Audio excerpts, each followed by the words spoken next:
I've always got a little bit of music in me. Do, do, do, do, do, do. Although that is the calm music, which really does not represent the program that we have ahead.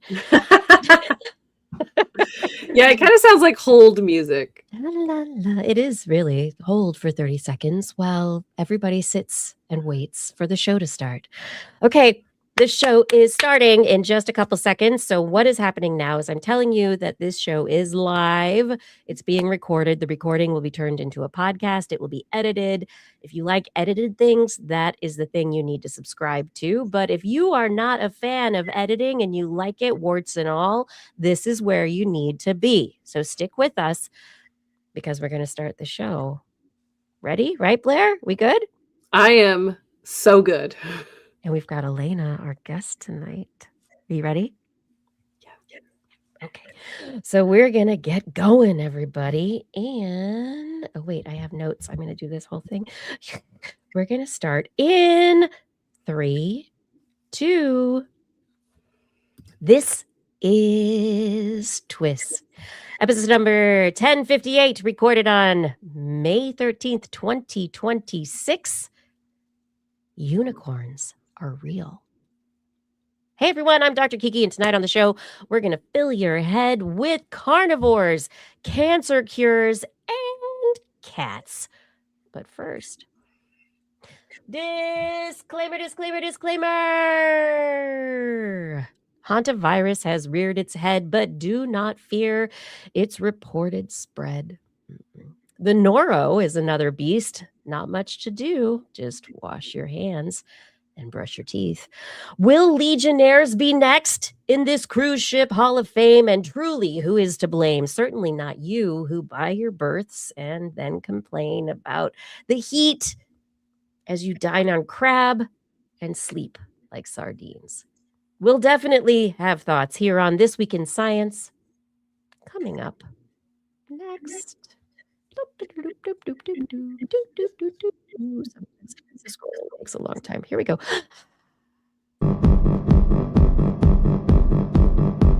I've got the kind of mind that can't get enough. I wanna learn everything. I wanna fill it all up with new discoveries that happen every day of the week. There's only one place to go to find the knowledge I seek. I wanna know what's happening. What's happening? What's happening this week in science? What's happening? What's happening? What's happening this week in science? Good science to you, Kiki. And a good science to you too, Blair, Elena, and everyone out there. Welcome to another episode of This Week in Science. We're back again to talk about all the science that we think is worth talking about right here, right now with you. That's the way we do it, right? Blair's been gone. I'm so excited to have Blair back. You're healthier. Yeah, healthy enough for science. That's right. And we do have a ton of science news. I've got stories about cancer, iron space rain, VR wing brain, losing motivation, and sleep. What's in the animal corner, Blair? I have pitcher plants and feral cats. I want more from you, but that will have to do. Different stages, a little taste. Leave them wanting more. Come back next time. I know, for more of the animal corner. We also have an interview. I'm going to jump into that in just a moment with the amazing queen of the nerds. Oh my gosh, Elena G. Levine, CSP. And we are going to get to her introduction in just one moment. You're right there. I see you on the screen. Everybody who's listening audio-wise, just know there are 3 of us in studio right now. And we look like we're going to have a lot of fun.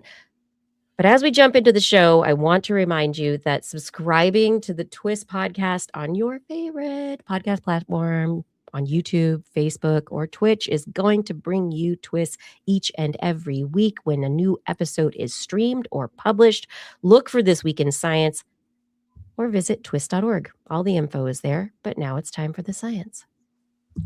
And so I'm going to introduce our guest for the evening right now. Elena G. Levine is a professional speaker, certified professional speaker, STEM career coach, TEDx speaker, corporate comedian, which I want to know more about, and the author of 2 books, Networking for Nerds and the recently released Create Your Unicorn Career. Also, things I want to know more about.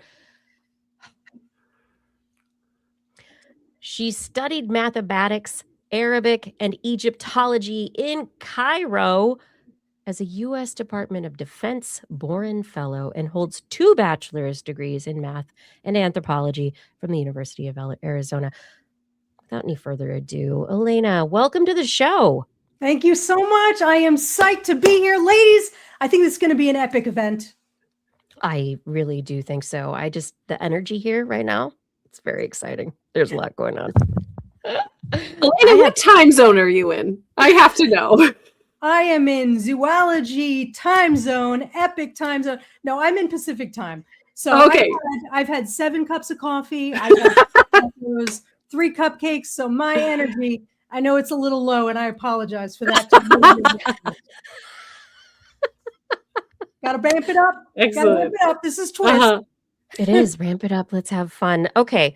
I have a feeling that the 3 of us are unicorns in our own senses, but Absolutely. I would love to know, create your unicorn career. We have approached the topic of nerds and what nerds are in history, right? That was a callback. But anyway, what is a unicorn career?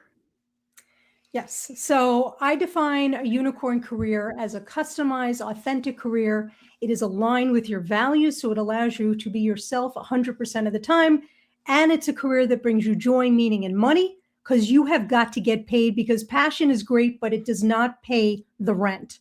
And so leveraging my mathematics background, and I've also studied physics and been in the STEM community for literally 95 billion years, I actually built a data-driven process to help people actually build their unicorn career leveraging data.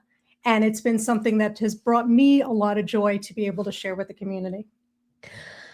So data, I think, is something that's very important to scientists.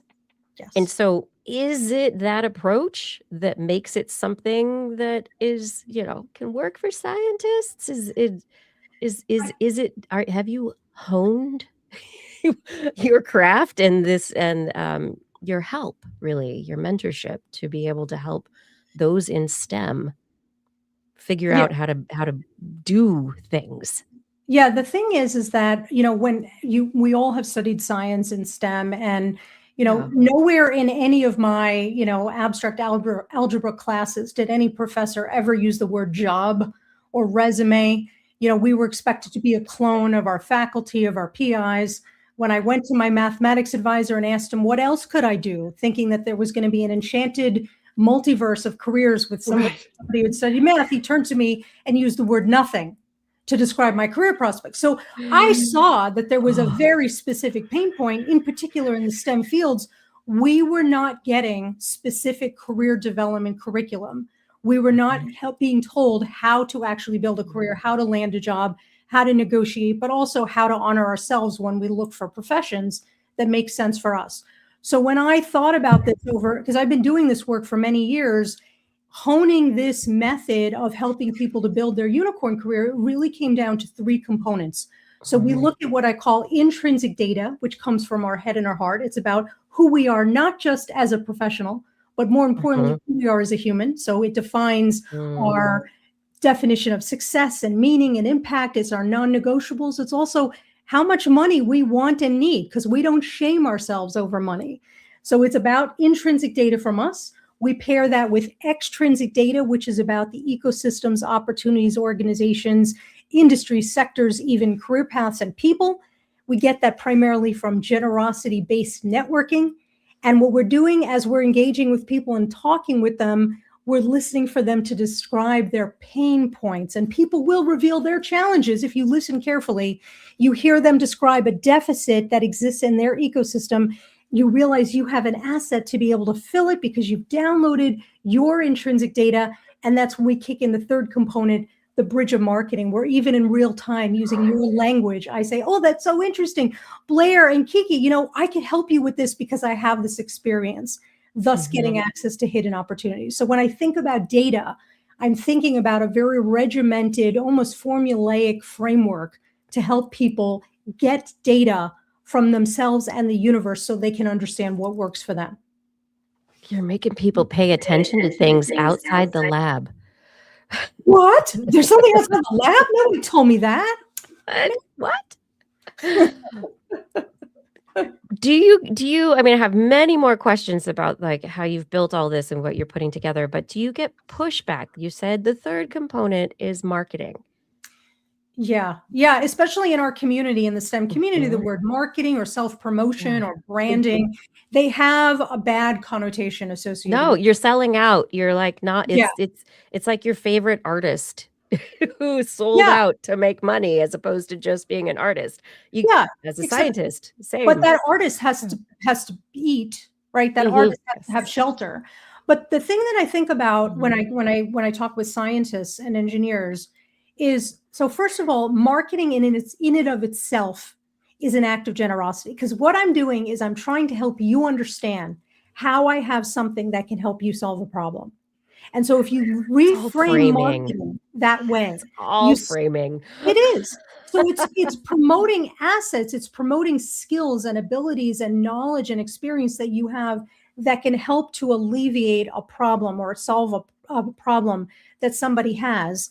That makes a bigger difference for people in our community to appreciate the fact that the second component is that they've been doing marketing all this time. They just haven't called it that. Because when they write a grant proposal, you ain't writing a grant proposal that says, hey, give me $5 million, the end, smile emoji. You are writing a marketing document describing proposing the steps and everything. It's a proposal. Exactly. And it shares what you're going to do, how you're going to do it, what you're bringing to the table to actually achieve those goals, how it's going to move the agenda forward for the funder, for the agency. And that is an act of marketing. And so a colleague of mine many years ago with a company called Keysight Technologies, she and I were doing a webinar for an association, and she said this quote, and I love it: marketing is how business gets done. You and I, we are in the business not only of growing our own unicorn careers, but if we want to leverage our science to help humanity, to advance humanity and explore the universe, we have to communicate what it is we can do for the other party so that they can take a positive action to engage us and learn how we can advance their goals. So I'm gonna push back again with the word business. Yes. Like now, tech transfer is a huge part of how labs and PIs potentially look at their work to be able to figure out how they can fund the labs and the research that they want to do. But you have to go through this process of figuring out, oh, is the work I'm doing worth transferring out of the university into something? What am I doing? You know, there's a whole process, but business, even though scientists are in what you would call, like I've called it in the scientific industry or the R&D industry. I like that. But have you heard people push back against the idea of being a business, doing something like, because I mean, I'm coming out of grad school and I'm feeling like I want to do things for the world and I have value, but oh my God, no, I'm not a business person. I'm a scientist. Yeah. And so there's so much of this is a vocabulary issue and a packaging issue. So I don't care if you don't want to call it business, that's no problem. But let me present this to you. First of all, your PI is running a multi-million-dollar business. They have money that is coming in. Yeah. They have vendors. They have marketing. That's the proposals. They have employees. They have employees. They have inventory. They have standard operating procedures. They are solving business problems every single day.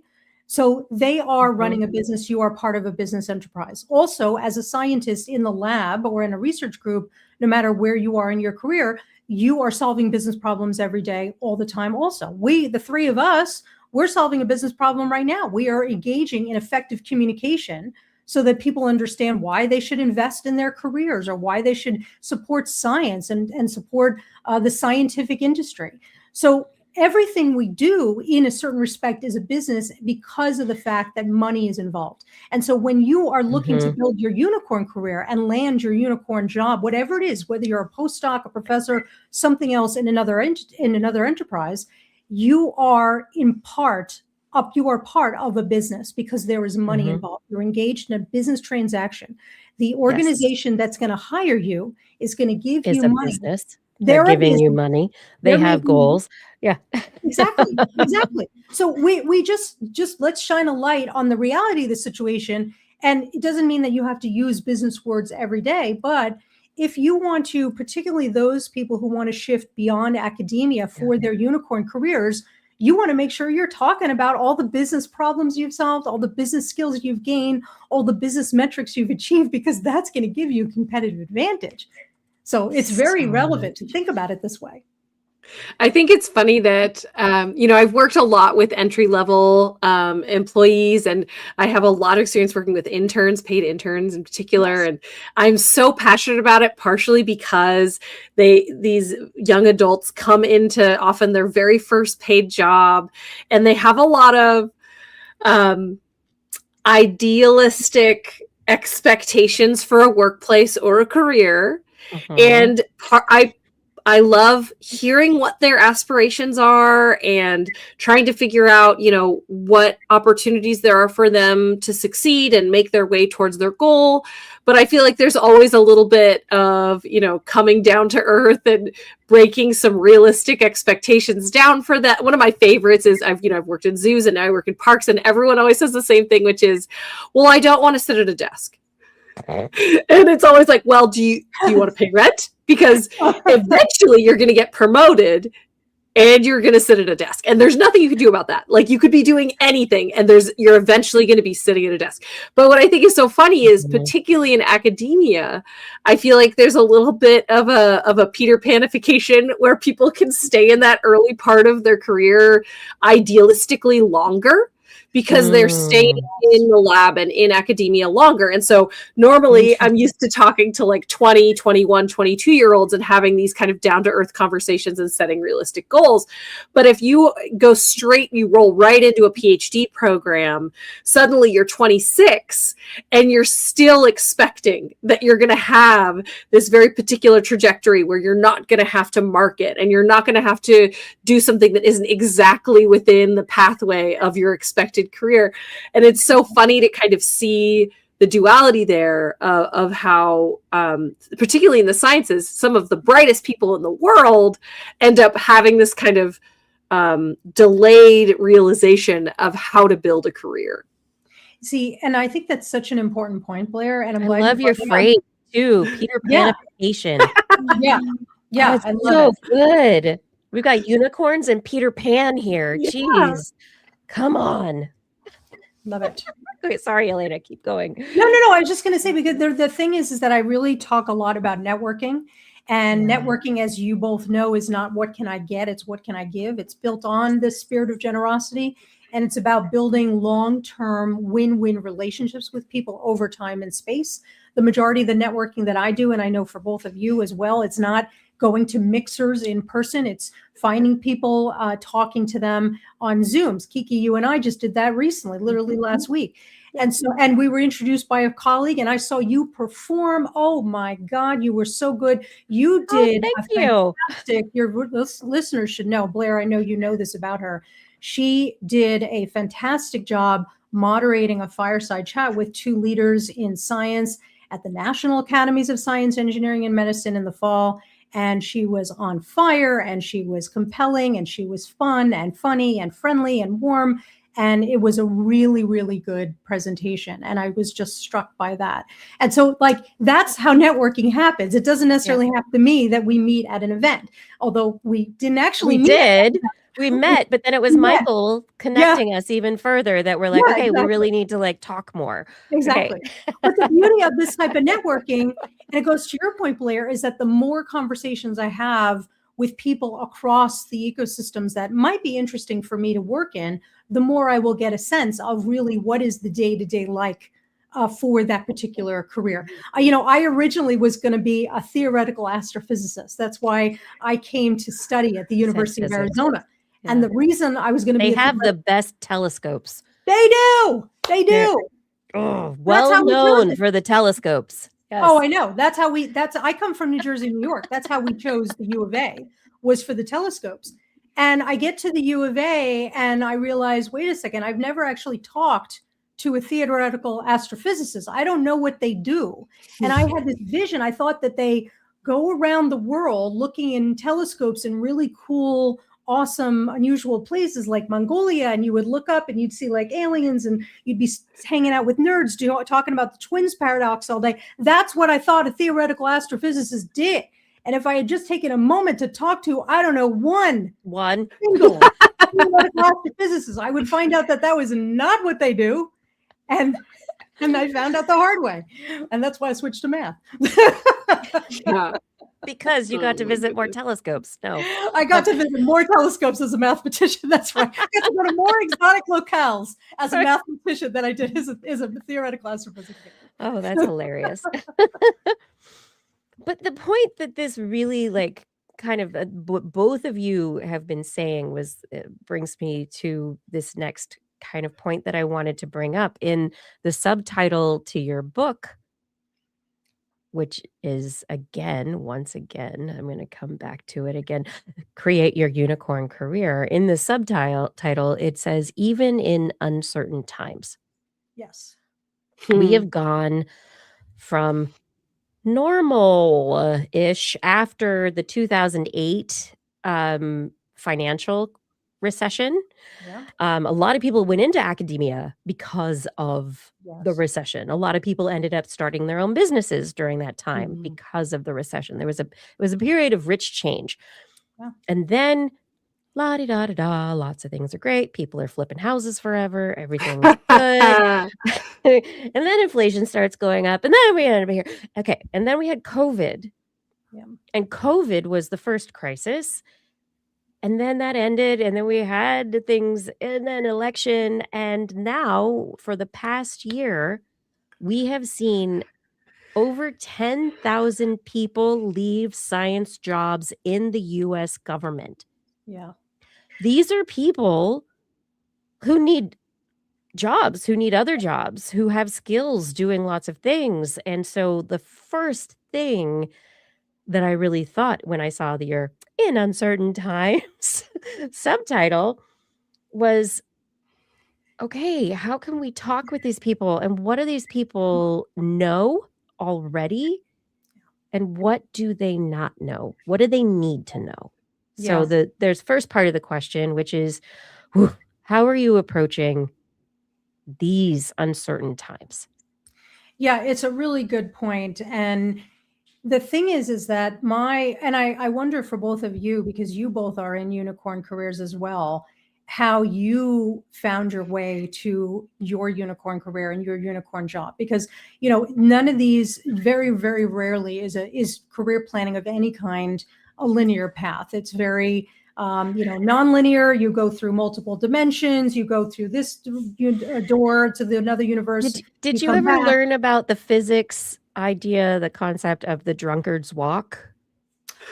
Oh my God, I don't think I know that. What is that? Well, it's based on the randomness of interactions and how they propel, the quantum nature of, how something bounces through an environment to end up at a certain point.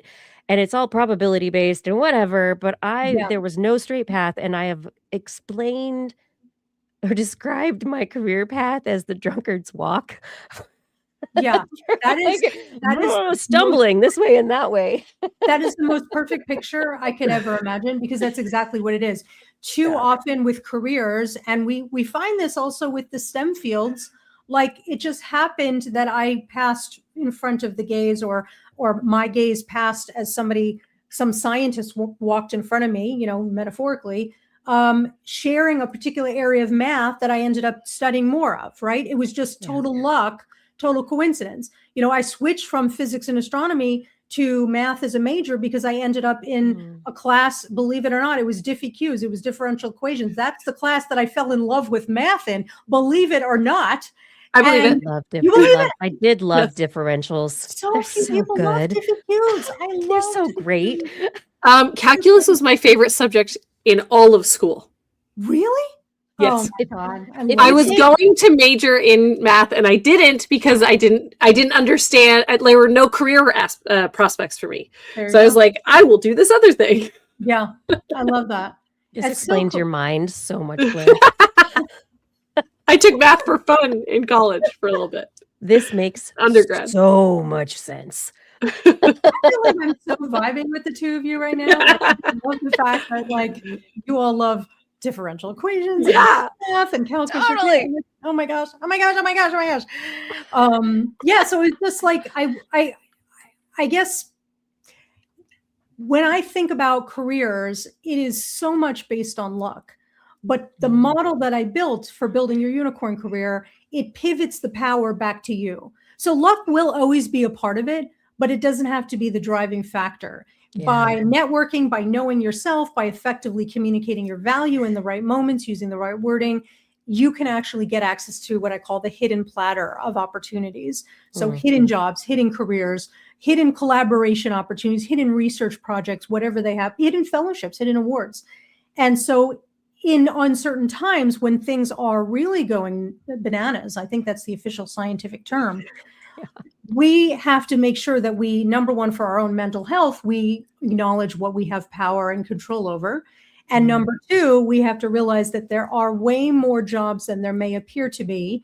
They probably are not advertised positions, but when you network and you have conversations with people, particularly in high volume, you have high quantity, it leads to quality conversations, quality relationships, and that can lead to actual job opportunities where both people are going to benefit, right? I may get a job from you, but you're going to benefit because I'm going to be able to share my expertise with you and your team. And again, that goes back to the mutually beneficial nature of the relationship. So building your unicorn career or any kind of career is possible in uncertain times. And I can even give you an example of how I did that in COVID, but it is definitely— There's a chapter in her book about the silver linings of COVID. Yes, exactly. Silver Linings Playbook. Yes. Thank you to that movie.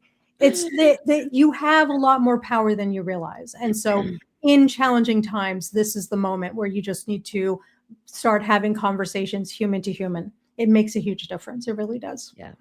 I love that. I think that this is a really important conversation also because I think there's two like really big fallacies that we still push with people entering into, you know, the career stage of their life. One of them is that like you find a job, you get a job, that is your job. Oh, God. And part of that is because, you know, people used to not live as long or work as long. People used to be able to retire. They'd work at the same company for their entire career. We know companies are not faithful to their employees anymore. No, and you don't get normal raises. You get more money if you jump, right? So that's one fallacy.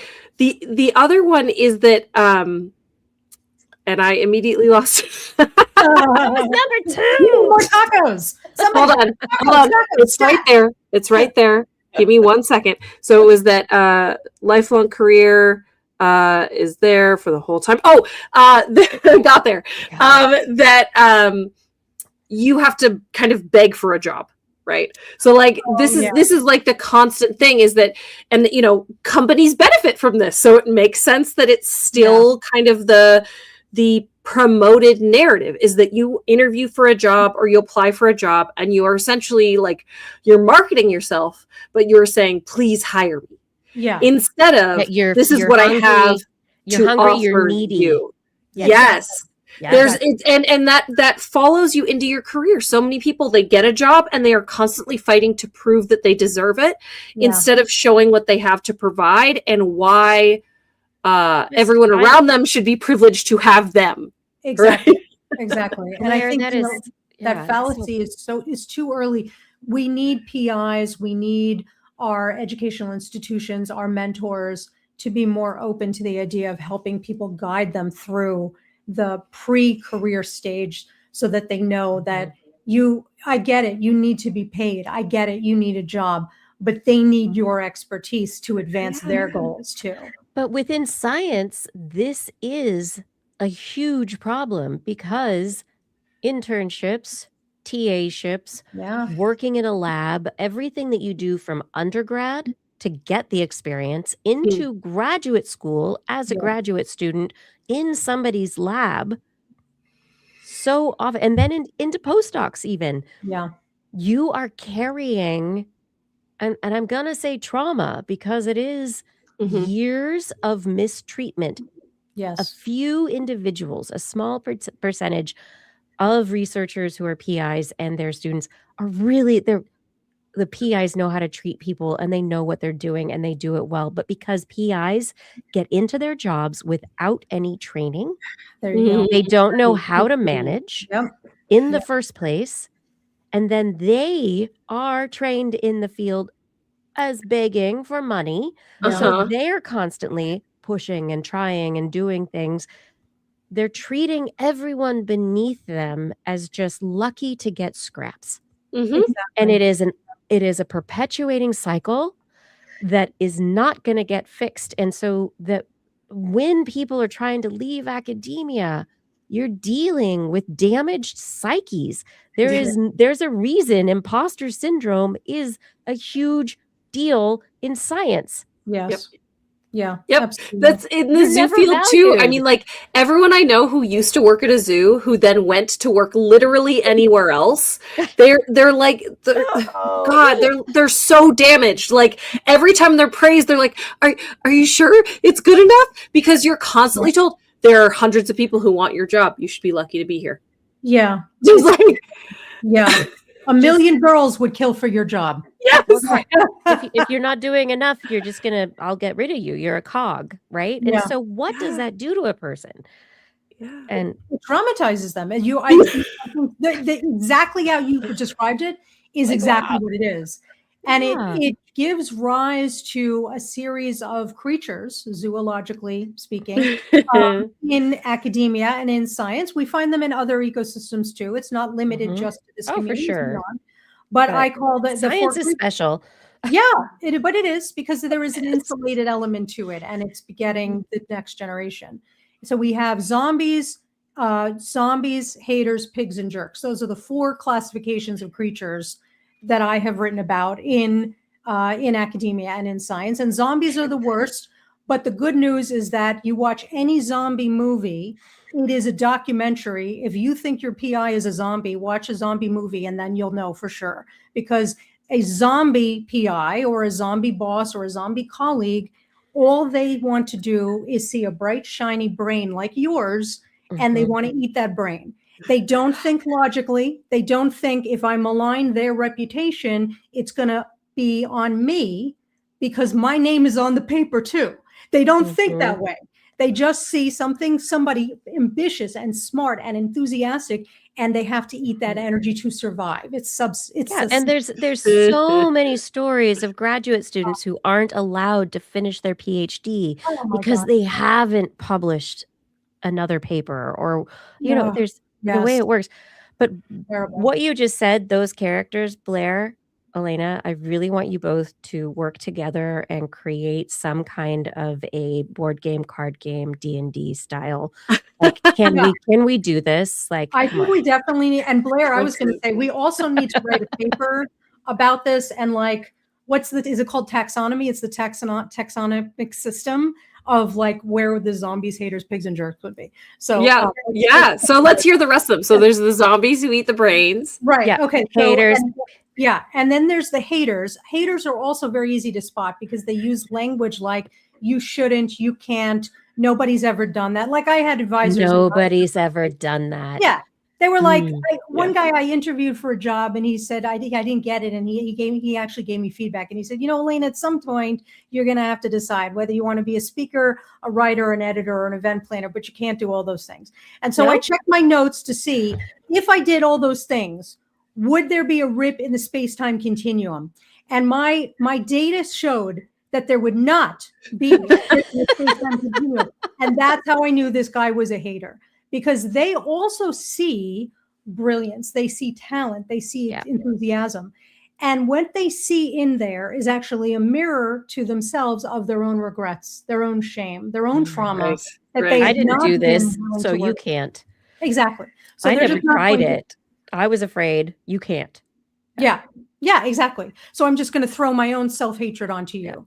So we have the zombies, the haters, the pigs are the sexists, the racists, the misogynists, the bigots, the really The big disgusting- ones. The big ones. They Yeah. are humans, but they are disgusting. And then there are the jerks who are humans who they may just do jerky things every now and then. They may be actually people that you could actually work with. Not saying you run from a jerk like you would run from a zombie hater or a pig. A jerk may just have jerky tendencies that come out occasionally.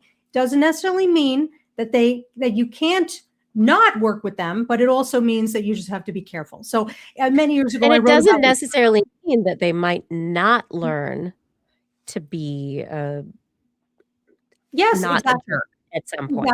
Exactly. Right? Like at some point they could completely switch. Yeah. Yeah. They could graduate. They could graduate. And so you have to be careful, but maybe you can also educate because they're not a hater. Yeah, exactly. Yeah. And I Or think a when I wrote the article years ago for Physics Today magazine talking about these four creatures, Mhm. I think I actually even referred to the idea that jerks could potentially be educated because they are humans. They lead with human tendencies. They may be disrespectful, but they may be open to the idea that, you know what, maybe there's a different way. And maybe what you said hurt my feelings or is disrespectful to me. And they are appreciative that you brought that up. And they want to change. They want to be better. The other creatures don't.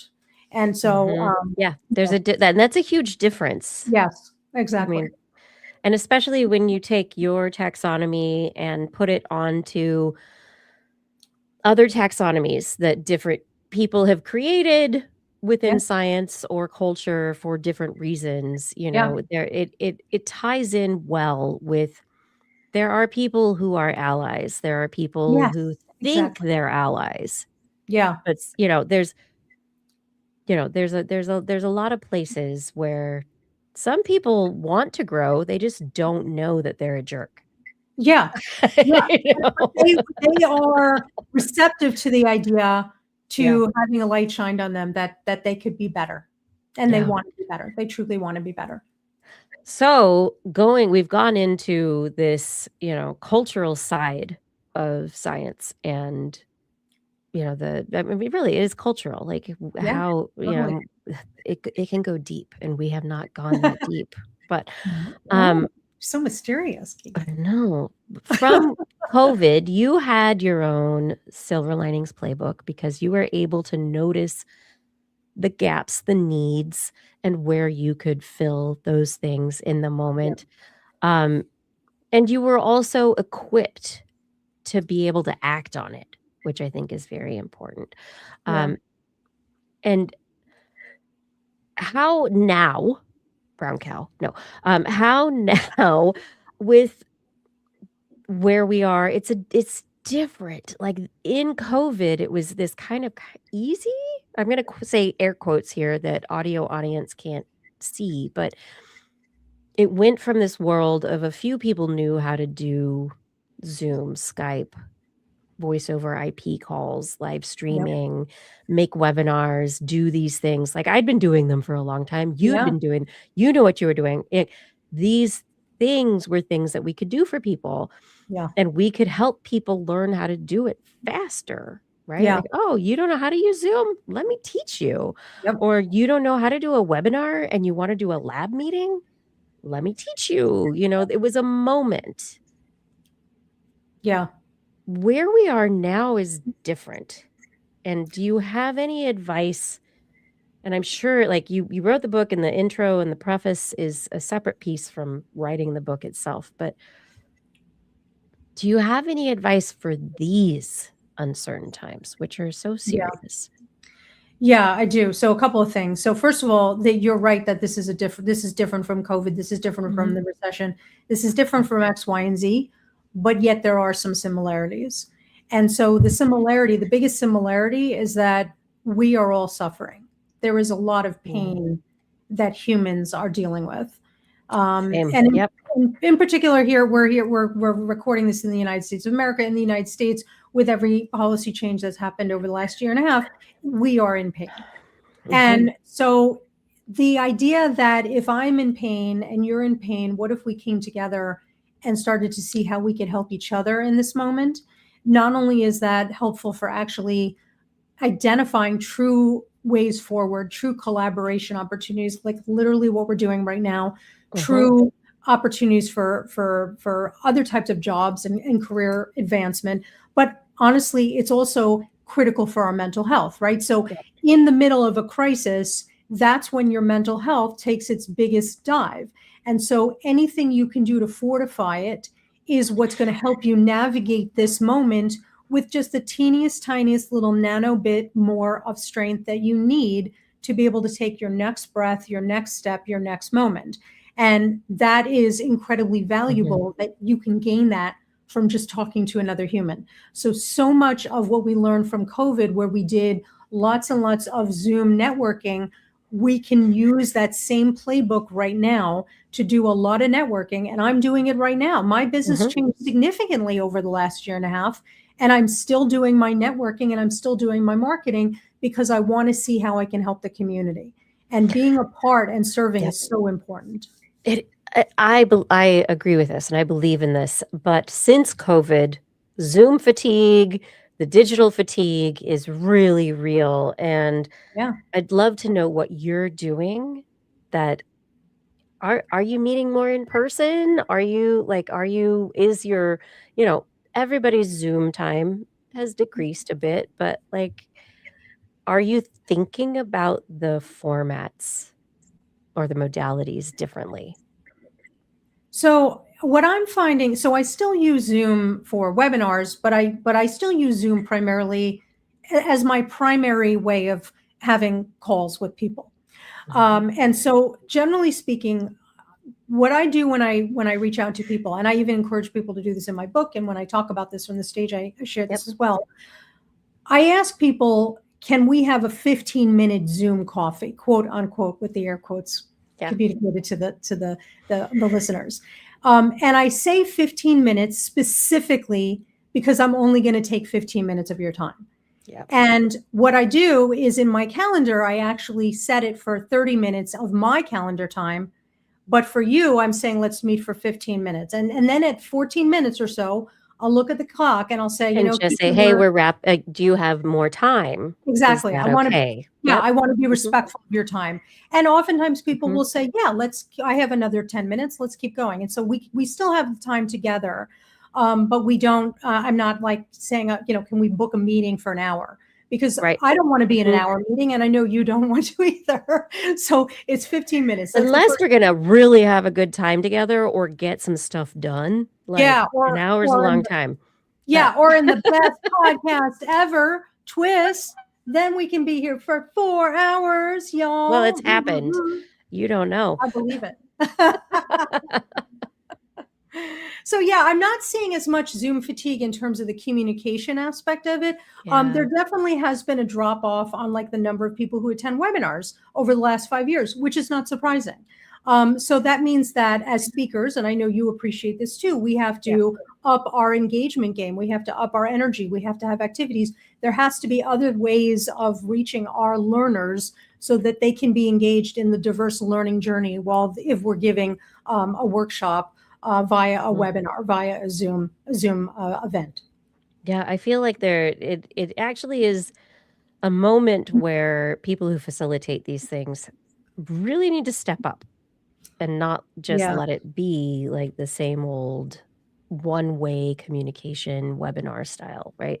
That when you're working on this stuff, if you are meeting people and you're trying to interact over that virtual domain, everybody's done that. So we need to make sure when you do it well. You're like, no sleeping on the job. Come on, everybody. Exactly. But there's still people who will deliver a workshop like this. No. I can't. Oh my gosh. Yeah, I can't even. Yeah. Um, I can't even either. Oh my I God. can't even. Oh I my God. can't. Oh my No, God. sometimes I'm Gen X, but sometimes that millennial vocal fry comes in because of, Valley Girl days. I don't know. But the That's the job so, market has changed also. Like Blair yes. mentioned, and we were all talking about, and I don't remember who said it, that there are probably more jobs out there than I think you said this, but there are probably more jobs out there than just what you see on LinkedIn, right? Yes, exactly. But has the job market changed? So for people that you're talking to, that you're mentoring, and as you're putting this, be a unicorn, go do this into the world, like, is it a one size fits all, or has the job market changed and we need to adjust to that? I think the job, and to make sure I understand your question, tell me if this is an answer that is appropriate for your question. I mean, I Um, do tangents all the time, so get to it La, la, la, eventually. la, la, Yes. la. Yeah. So I think it absolutely has changed. The job market always changes, but in particular right now with the policy changes that have influenced the job market combined with AI, there is a lot of changes that are happening on a regular basis. So the way people apply for jobs is different. The way employers are evaluating job candidates and their application materials is significantly different. Yep. The way we need to leverage networking more than ever is, I think, has increased significantly. Networking was always a huge part of getting a job, but now it seems like it's even much more critical because you need to have a human to human connection. If AI is the first quote unquote eyes that is actually going to be looking at your documents, you want to have a human in the company who can refer you or And introduce you to say, the colleague. and at least push your, even if Exactly. AI is looking at it, at least get Yeah. your resume further in. Yeah. Um, So I think yeah. that's one of the things that has changed. And then the other thing also is that, see, because there are more people. So I'm 51 years old, just so for your listeners to know. So I'm old AF, I believe is how it's referred to. And when I think, Unicorn young. oh, you didn't. You just created a hashtag unicorn young. Unicorn young. Oh my God. Thank you, Kiki. You're That, welcome. That's how my brain works. that's just on that one. Oh my God. There we Brill go. freaking yint. Love it. We don't need to be old AF. No, Come we don't need on. to be old AF. Yeah. Hashtag unicorn young. Let's Unicorn go. young.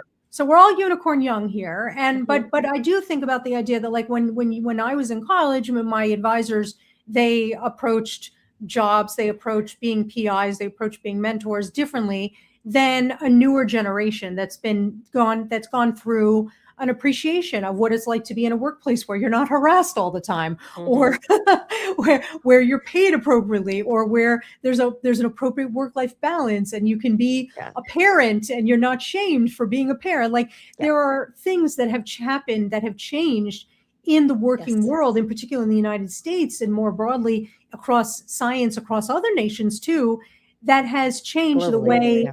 people who are now in leadership roles approach being managers to their subordinates. So that also has made a big difference. And part of that what sort of whittles down or waters down into how we market our skills, and the idea that if you talk about not just your science skills, whether you're going for a science job or not, or a science adjacent job, if you talk about the full suite of your skill set, which includes your science, your communications, your leadership, your business, your languages, your cross-cultural experiences, all those other things, you actually provide more value for your employer, and that employer is more open to the idea of hiring you and also paying you perhaps even at a higher level because they see that you are providing more value. And so I think those are the types of changes that I'm seeing. Is that what you're seeing as well? I think so, but I think that one of the very interesting things that I've noticed are people coming out of science or coming out of these governmental jobs and going, I'm a freelancer now, and embarking on freelance consulting careers. Oh, And yeah. so there's the one aspect of getting respect and value from an employer that we've been talking about, that you're just talking about. But I think there is, similar to 2008, years ago, there is a shift, and there is a very large number of people who are straight out of science who've never done marketing or communications. Yeah. Who are like marketing themselves as marketing and communications people and consultants. And I think it's great. Go get it. Go do it. Yeah. Yay. Make your nut. But, yeah, but I think it's I think what you've said so far, that it's, and with what Blair was saying also, it's that understanding of your value and what you have to offer as, and if you get trained in something new, that is something new you offer that is valuable. And at a certain point, that is like Blair was saying, I get paid 50 cents more for for discretion. Right, for privacy. And so I believe that these skills, these abilities, these technical, ways that you are able to use technology, all this stuff is important. Do you think that the people coming out of STEM right now, or what do you see in people coming out of STEM? Are they prepared to create their unicorn careers? I think they are, if they are honest with themselves. So this is another challenge, and I am guilty of this in my past, and I have to fight against it every day. Let's be honest. I'm a human, right? And that is the concept of shoulding all over ourselves. So I didn't come up with that. I think it was Tony Robbins who came up with that. But the idea here is that we should, like, I should want to be a professor because my advisor put so much time and money and effort into my career, and I'm getting a PhD in microbiology, so I should be a microbiology professor. Or I shouldn't want this much money because, I don't want to be seen as greedy, or I'm being greedy. Right. That is ridiculous. We are allowed to honor ourselves. If you love to do mathematics and you want to do that for a career, that's amazing. If you love mathematics, but you don't want to do that as a career, that's amazing also. Yes. Dude, honor yourself, not put all over yourself. We put ourselves in a box. And then what happens is when you shit all over yourself, you then do not see, you actually obscure access points to the multiverse of careers that you could pursue, because you are labeling yourself. You're telling a story, a false narrative about yourself that you think is supposed to be told. And if you don't tell it, you're bad, quote unquote, in some way. Shoulding and should notting, what that does is implies that you're doing something bad. And I don't think there's anything wrong with honoring yourself as long as you don't hurt somebody else, right? If you are being honorable to others. Honest and honorable. And honorable. That's the key. And so that's, I think, where I think we can do better. I think it is still a challenge in the STEM fields, particularly for the critical junctures when people are getting a PhD to postdoc, postdoc to postdoc, postdoc to the next job. Just be mindful. If you've spent the last 5 years in the lab and you absolutely hate everything about being in a lab, just because you get a job at the most prestigious university in the world as somebody who's going to be running a lab. And running a lab, it's not going to work for you, because if you don't love your job, you're going to fight against it every moment of every day. Exactly. You will not be able to be your best self. And so by honoring yourself, you can bring out the absolute best talents. And when we're in times of uncertainty, when we're in challenges and crises, when we're in times of professional loss, and when we're also at the dawn of new eras where interdisciplinarity is so critical, right? We have to solve. I think there's new stuff coming. I think right now the ground is fertile for people to combine their powers. Yes. And, we're going to create Voltron or something. I mean, come on. Yeah, I'm all for it. Let's create Voltron right now. But we can't do that without the physicists talking to the mechanical engineers, talking to the chemical engineers, talking to the microbiologists, talking to the zoologists, talking to the mathematicians, talking to the humanities professors. Like, there has to be a connection. And that is where you actually get the best work. And that is what a unicorn career can bring. It can bring you out to do your best work. How? Okay, so vocabulary Yes. is I love it. and I've brought this up at National Academy of Science meetings. I believe that cultural vocabulary between different parts of the scientific R&D industry, like whatever we want to call it, Yeah. universities versus venture capital versus startups versus embedded industry versus government, like everybody has different words for sometimes the same things. And this, as a science communicator, I think is such a wonderful problem. But how, as we're sitting here, like I am at the forefront of trying to argue that universities need to train and like embed training, like make it part of the soup Yes. of creating a new PhD, even undergrads. The soft skills of Yes. communication 100%. that we need to create graduates who come out of undergrad, even who don't think marketing for science, and when you use the word marketing, is bad. Yes. Yeah, exactly. We need more of that. Absolutely. And, programs like the Alan Alda Center. So good. I love the Alda Center. Yeah, I mean, that's a great program that teaches science communication. You do this. I know you do science communication training. I do that as well. We're science communicators ourselves. It is so, so important because, last week I did a virtual fireside chat with Vince Cerf, I watched it. It was so great. Right, yes. I love Yes. Vince. Oh my gosh. He is old school. And I think he is like he's just so great. I met him once at a Sigma Xi conference, and we talked about the wine industry in Oregon where I live. And I was like, okay, now you're my friend. I like you forever. He is a gentleman. He's a doll. He's funny. He's personable. He's so down to earth.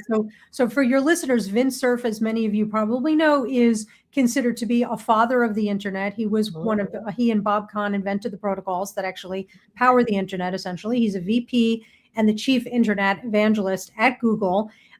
He has a background in mathematics and computer science. And so we did a virtual fireside chat as a book launch celebration for my book. And, 10 years ago, I had interviewed him for an article, and I went back and reviewed that article in prep for our conversation. And he talked 10 years ago about the importance of selling, that scientists have to know how to sell. And we talked about it. Kiki, you remember, we talked about it again. No, he was in tech. And so nobody in science listened to him. Yeah. Yeah. That's what happened. Yeah. And it's just, I think with role models like him and with you, more and more people are beginning to understand the significance of science communication. And I think one of the great examples that I have in my book of somebody essentially landing their unicorn career is there's an astrophysicist by the name of Dr. Katie Mack. Do you know Katie's work? I know Katie. I've interviewed her on the show. Oh my God! I know. We know each other. We've crossed paths so many times. She's fantastic. Love her. She's such a lovely person. Katie Mack, astrophysicist. She's written the book about like how the universe ends.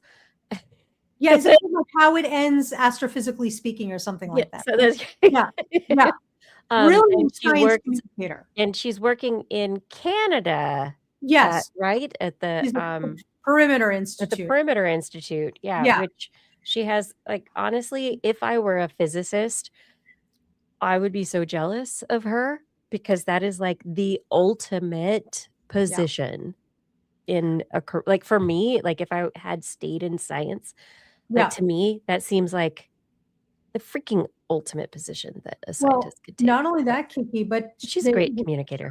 I asked her about how she got her role. We included her story in the book with her permission. And so she was working as a professor at North Carolina State University. Yep. She was very active on social media as a science communicator, writing a lot. She had, I think, a joint appointment in physics and astronomy and like NC State's like science communication program. Yeah. And then Perimeter created a job for her. For her. Get this, the job is called the inaugural Hawking Chair in like cosmology and science communications. And OMG, if that is not a unicorn career for her or any astrophysicist to be named the Hawking Chair. Oh my God. That's exactly what seriously, it's amazing. I know.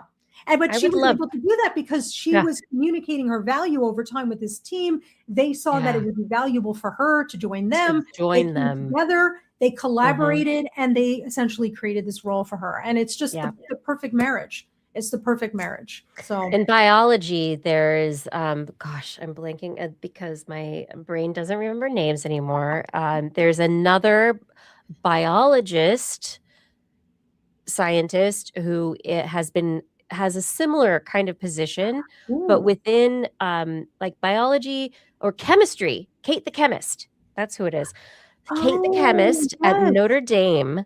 She is with the chemistry department, but her assignment is as like a professor for science communication, and like she has helped create a science communication studio. So they have a whole studio for videotaping thing, like amazing. To do stuff. And so people and institutions are starting to like tie the threads together that are going to be necessary.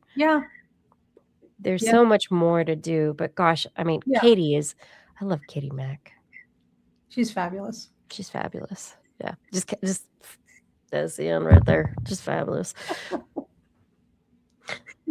But with all of this, so we've got a state right now where people in STEM, where I'm just mostly going to go back to people like in academia in STEM, are not really like more and more. We have courses and classes where the professors or maybe a graduate studies group is like going, hey, let's have a workshop or something, or a panel on non-academic careers, right? And so, but it's few and far between. And like over the years that you've been working in this field that you're working in, so teaching nerds to network, getting now to helping with the unicorn career path. Have you seen like any improvement? Like I remember being in graduate school and going, how do I take everything I learned for working in a lab and put it into this new career I want to create, which there's no career path for it. Right. Like, is there an improvement? There is improvement, and there's still a lot to do. There's still more to do. So my colleagues and I at the Burroughs Wellcome Fund, we just wrote a paper for Nature Biotechnology. Yeah, they are amazing. That group is amazing, and they give fellowships. This Week in Science had funding from the Burroughs Wellcome Fund for a year, and it was amazing. Yay! Yes, during COVID, it was fantastic. Excellent. Yes.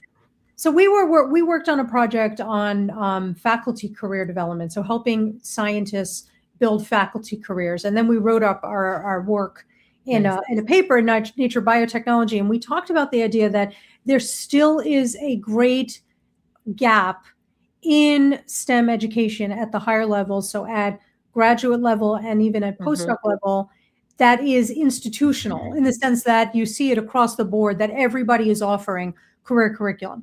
There are a lot of professionals, specialists in career development, who are situated now at universities, and they help people at the higher levels with careers. And the example of this is that, 20 years ago, I don't recall that there were a lot of offices of postdoc affairs or postdoctoral directors at universities. I just don't think that there were that many 20 years ago.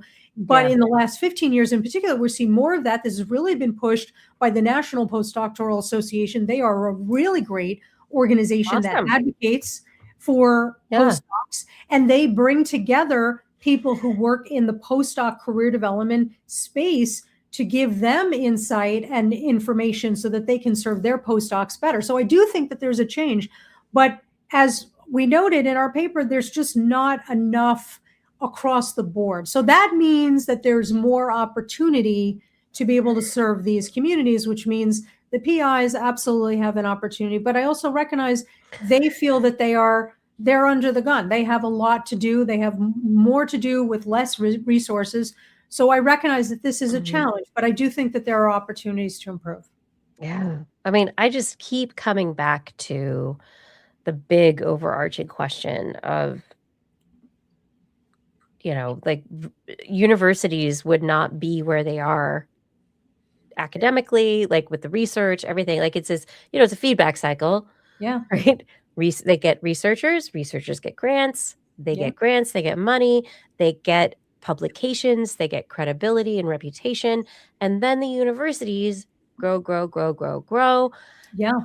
And the researchers have to keep doing just what they do. Right. Yeah. And I believe that there really is a gap there in intra-institutional, that institutions have a role that they have completely, like, oh, we got a PIO office, we do PR, whatever. But they have given up some of their responsibility for supporting researchers and the people they mentor, right? Where they've left it to the departments, they've left it to the individual, and I get it. Okay, startup culture. We all love Silicon Valley. Not really. But, it seems to me that if we are really going to create a culture of lifting everybody up, that we need to stop building buildings that are named after people, and we actually need to support the researchers and their labs. Yeah. I mean, I honestly, I don't know if you've been looking at this from a different perspective, but I honestly do not see a different way past it. I feel like the universities need to step up. You mean to invest in these types of resources and programming and curriculum and whatnot? More than they have done historically. But I do agree with that. Absolutely. Yeah. And I think the way forward is for the universities to be thinking about it, believe it or not, breaking news, as a business problem. What? Yeah, I know, that's crazy. I thought it was a grift problem. No, it's not a grift. It's business. It's all business, baby. It's so the thing to think about it. Here's how I think about it from a career development perspective for undergrads. So undergrads typically one of the last positive experiences that they can have at the university that imprints on their heart and their mind and therefore their wallet is when they work with career services and get a job.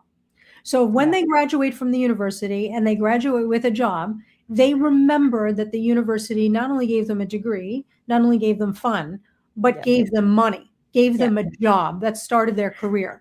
So later on, when the university comes calling for donations through the Alumni Association, they're happy to give back. They are happy to give back because they remember that last moment of satisfaction, right? And so if universities were able to think about it that way with graduate students and postdocs, imagine the amount of money they could be taking in from those graduate students and postdocs, because if they invested just a little tiny bit more in their job satisfaction, in them developing careers, landing jobs, and not just academic careers. Exactly. Right. Exactly. And not just like, oh, now I'm at Harvard, but I came from Alabama State. Yeah. Right. And where Harvard's like, now we get all their money versus, the feeling of, like, oh, I came from Alabama State, I should help out. Yeah. Right. Yeah. But I think the thing is that we also have an issue with, like, when graduate students leave, it's not that big of a deal when they leave, right? Sometimes they don't even go to their commencement. They defend their dissertation, but then they sort of leave in the middle of the semester. So there's really have you heard ABD? What's PhD ABD? What does it stand for again? Remind me. PhD, all but dissertation. All but dissertation. That's right. Yes. Yeah, and then there's those. I was too. there for a very long time, so. But the thing is, imagine if they created some sort of offboarding experience for the graduate student where they didn't just feel aligned with the PI, if the PI was a good person, but they also felt aligned with the institution, such that at every other stage in their career, when they are reached out by the Alumni Association and the foundation, they're more than likely to give money. They're more than likely to support. They're more than likely to get their employer to donate money to the institution because they have a good feeling This is about the amazing. experience. I mean, especially during that graduation season, you've got everybody coming to town. So why Exactly. not also have an event that's a networking mixture that could be a job Yes. promoter? This is so easy. Yeah. And I don't know why we don't do something like this with postdocs too. What did that? What? My I brain went is through open. this. I remember I got my PhD and it was like, bye. Yeah. Like, Bye. they let me ring a bell You got a in the bell? graduate office. Ding, ding, ding. I Nobody finished. told me I could ring a bell, and I now got to should ring be a proud of my bell, but PhD. then that was it. I was like, okay, what now? Okay, Yeah. I gotta do it by myself. All right. Yeah. Keep going doing it by myself. I think that if we I were don't want to able, do things by myself anymore. That's all. I'm just putting it out there. well, the thing is, I think if we were able to offboard the grad students and the Yeah. postdocs in a more honorable way that honors their contribution to the university and to scholarship, that would solve this business problem. Because Huge. there would be resources that would then come back to the university that could then support this, and they would be thrilled. Like if you were able to get into your unicorn career because your postdoc advisor, not your postdoc advisor, but your office of postdoc affairs helped you Yes. with this, like you would remember that. You would want to serve, you would want to be a mentor, and you'd want to open up your checkbook. And I just aged myself, so you want to send to Western Union. People still use checkbooks sometimes, I guess. I wrote a check yesterday and I was like, this is definitely a generational skill. Oh my gosh, that's love it. hilarious. I love it. But okay, as we're winding up this conversation, is there anything that you think people should be considering in terms of skills that they should be looking at? Yeah, the communication. I know you knew I was going to say this because you psychically sent it to me. So the psychic skills and also the communication skills. So people often ask me, like, I'm a freelance writer. So how do I become a freelance writer while I'm a grad student, while I'm a postdoc, while I'm working as an X, whatever X happens to be? And of course, the joke of it, but the reality is you write, right? So you write. Right. You have to do. write. You want to be a podcaster? You start a podcast. You start a podcast. You want to be a speaker? You got to speak. Like there's things that have to happen, right? So when you're at a university, like I always tell people, and I don't know if anybody has ever taken me up on this. I never have had somebody come back and say, hey, I did this. But if you want to be a science writer, go to your student newspaper, go to the internal research magazine within your university as a postdoc, a grad student, a student, whatever it is, even a staff member, and say, can I write a piece for this magazine, for this publication? For the student newspaper, you could offer to write a monthly column where you interview a different scientist in a different department every month. It gives you ideas as to how to write about science that you're not familiar with, right? So there are things that you can do right now in your institution and in your job and in your employer to grow your communication skills. And I call this being a mining engineer. Like we all have the ability to mine value out of any institution, employer, or situation that we are in right now. And to be a better communicator is to advance your career faster, better, with less stress. It gives you the ability to serve the community better. So communication is everything in every single career, in every single stage of every single career. So use your mining engineering skills at your institution now to look for opportunities where you can be a better writer, a better speaker, and a better mentor. And that's going to help you significantly in building your career. I think so. I mean, if people are like, oh, there's no opportunities, it's like they're there. Look They're for them. there. There's And way more than you can imagine. I don't think I have the book here, but like I always go back to this book that my grandmother used to read to me. Like it was Take Tarts as Passing. Love that. And it's a story about, the traditional story of like three brothers who embark on their lives and they're given the same amount of whatever. And one brother like ends up arrested, another brother like bankrupt, and another brother, he does great. And so they're all like, why? What happened? And, it was the reality of understanding what you don't steal the tarts from the tart cart. Yeah. And you don't like over invest in just the tarts if that is not a thing. If you're a farmer and doing other things, why would you spend all your money on tarts, right? And so it's all about, and the brother who made it was the brother who listened to the idea of it's a concept of tarts. It's not tarts themselves. Yeah, it's making the best of the situation, right? It's looking for all the other value in a particular situation. I went to the University of Arizona. It's a state university. I applied for every award that I could apply for. Every award led to another award. Every award made me better at applying for awards, at communicating my value. And I know for a fact that there are some awards that I applied for that I won. Don't tell anybody. Don't tell your listeners not to tell anybody this secret. But I know for a fact that there were some awards that I won that nobody else applied for. And who won them? I did. And nobody, because the pool for pursuing opportunities is always much smaller than you even imagine. It really, really is. That's such a wonderful thing to say and remember. Yeah. It's not just the tarts. It's also remembering that you are a unicorn. And the number of people, some things, it's lots of people applying to, but other things, it really isn't. And if you're keeping your eye out for your unicorn path, maybe you are finding the thing that nobody else has found. Exactly. Or just a few people have found, but you're still the best option. Exactly. Well, and I maintain that any opportunity that you take, you're going to get something from it, but you don't know what it is, right? And so that's yeah.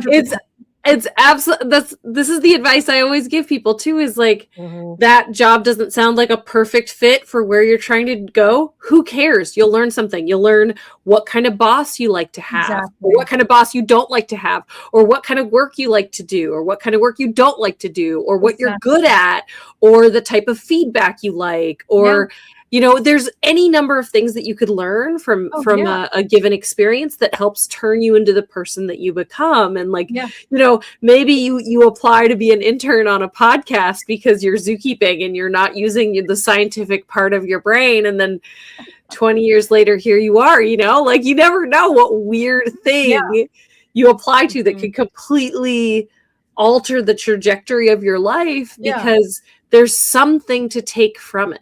Exactly. And, even if you're trying to go get a PhD, but you're going to go sell clothes at Old Navy for the summer, there's something you're going to learn there that will help build you as a person and give you something to take away. Blair, that example you gave was so specific and very interesting. I wonder where you pulled that from. No, actually, I never worked at Old Navy, but I did work the front desk for the Golden Gate fashion industry wholesale show. And I had to wear black denim with rhinestones when I signed buyers in to go buy wholesale fashion. So in no way related to anything I've ever done since.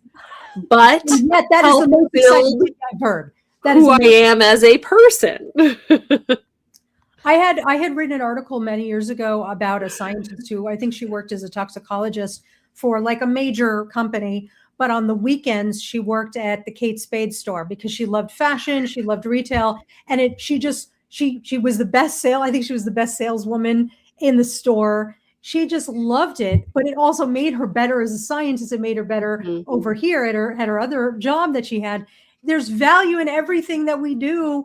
Do Absolutely. not be impatient. Be open to the idea. And I love how you put it, Blair. It's not little, it's all these data points of like, what do I like? Who do I like to work with?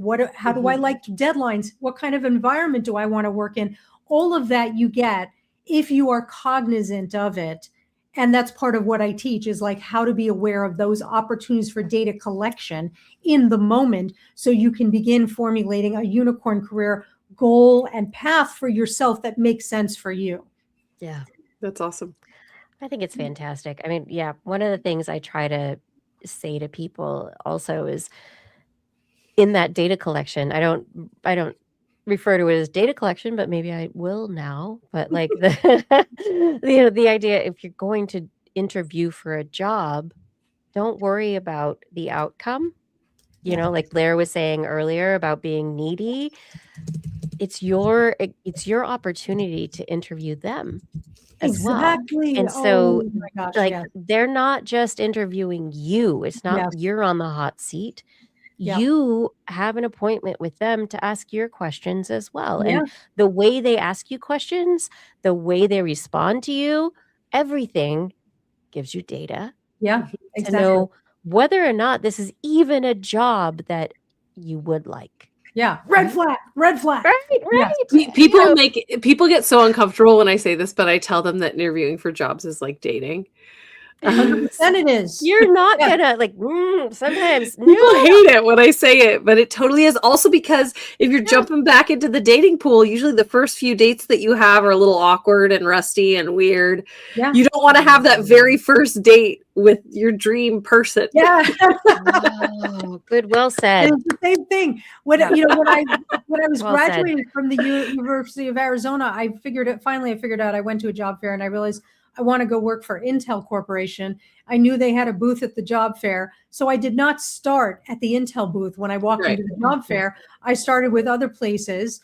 And in the end, one of the places that I started with, just to polish my pitch and feel more comfortable and reduce the nervousness, they did invite me in for a job interview. And in that job interview, he looked at my resume and he said, "So you studied astrology, huh?" No, what? And I said, "Yeah, well, my research in astronomy allowed me to do A and B, which will enable me to do this for you." And he said, "Yeah, but astrology, that's hard." And strangely, he said it over again. Yeah, he never called me for an offer. I'm still waiting. I never changed my phone. For 35 years, I've been waiting. I have the same phone number. Come on. Yeah. One day he will call me and he'll say, the signs of Scorpio led me to you. Oh so, my God. Yeah, see, that's a job that in the end you probably didn't want, if that's who you're going to be working for, right? This is exactly what you were just saying about you are auditioning them just as much as they are auditioning you. And the fact that he said that about the astrology, and also he then in the way that you responded, and then he responded saying double. You really gave him a shot. Exactly. I was trying to be respectful. He didn't hear it. He didn't want it. No, it's not he didn't hear it. He did not want it. Yeah. Yeah. But even with that wasn't even the weirdest job interview I've ever been on. Yeah. My favorite one was I sent in so I was working for the University of Arizona physics department as the director of communications. And after a few years, I started looking for other roles. And I saw that the radio station in Tucson was hiring a promotions director. And without even thinking, I decided, you know what, I'm going to apply for it. And I wrote my cover letter. And the cover letter said, "Dear hiring manager, sex, free money. What? A monkey standing in the lobby of a Howard Johnson's wearing a carnation. People want weird stuff. A good radio promotions director knows what that stuff is. A kick-ass radio promotions director knows how to get it, keep people buying, keep sponsors happy. I am your kick-ass radio promotions director." So then I talked about why physics and quote unquote what physics is and why it's relevant to this. I sent it in. went to take a nap. 20 minutes later, this guy calls me and interrupts my nap because he wants to interview me. Immediately. So, immediately. Can you imagine the audacity of interrupting my nap? So I go down there, a couple of days later. You're like, okay, I'll come down. I was sleeping. Yeah, though. all right, fine. What do you want from me? Yeah. So I go down there. He interviews me in the office where I will be working. And the office is the size of a closet with two desks smashed next to each other. So I was literally going to be working 1 nanometer away from my boss every day. While he is interviewing me, his assistant pops her head in. He screams at her and throws his keys at her to tell her to go wash his van. So to me, in that moment, the interview ended. Yeah, absolutely. Flag. That was done. Yeah. For a long time, this reminds me that for a really long time, I regretted something that I did when I was applying to colleges. I decided I wanted to go to Stanford 100%. Okay. And I applied early action, and you have to write an essay. And I wrote a sonnet. And it was a sonnet on the stress of applying to colleges. There you go. Very meta. I love it. And I was like, you know what? This is kind of a Hail Mary. Like, we'll see what happens. I did not get in. I think that is probably a big part of it, is that I didn't quite meet the assignment as desired.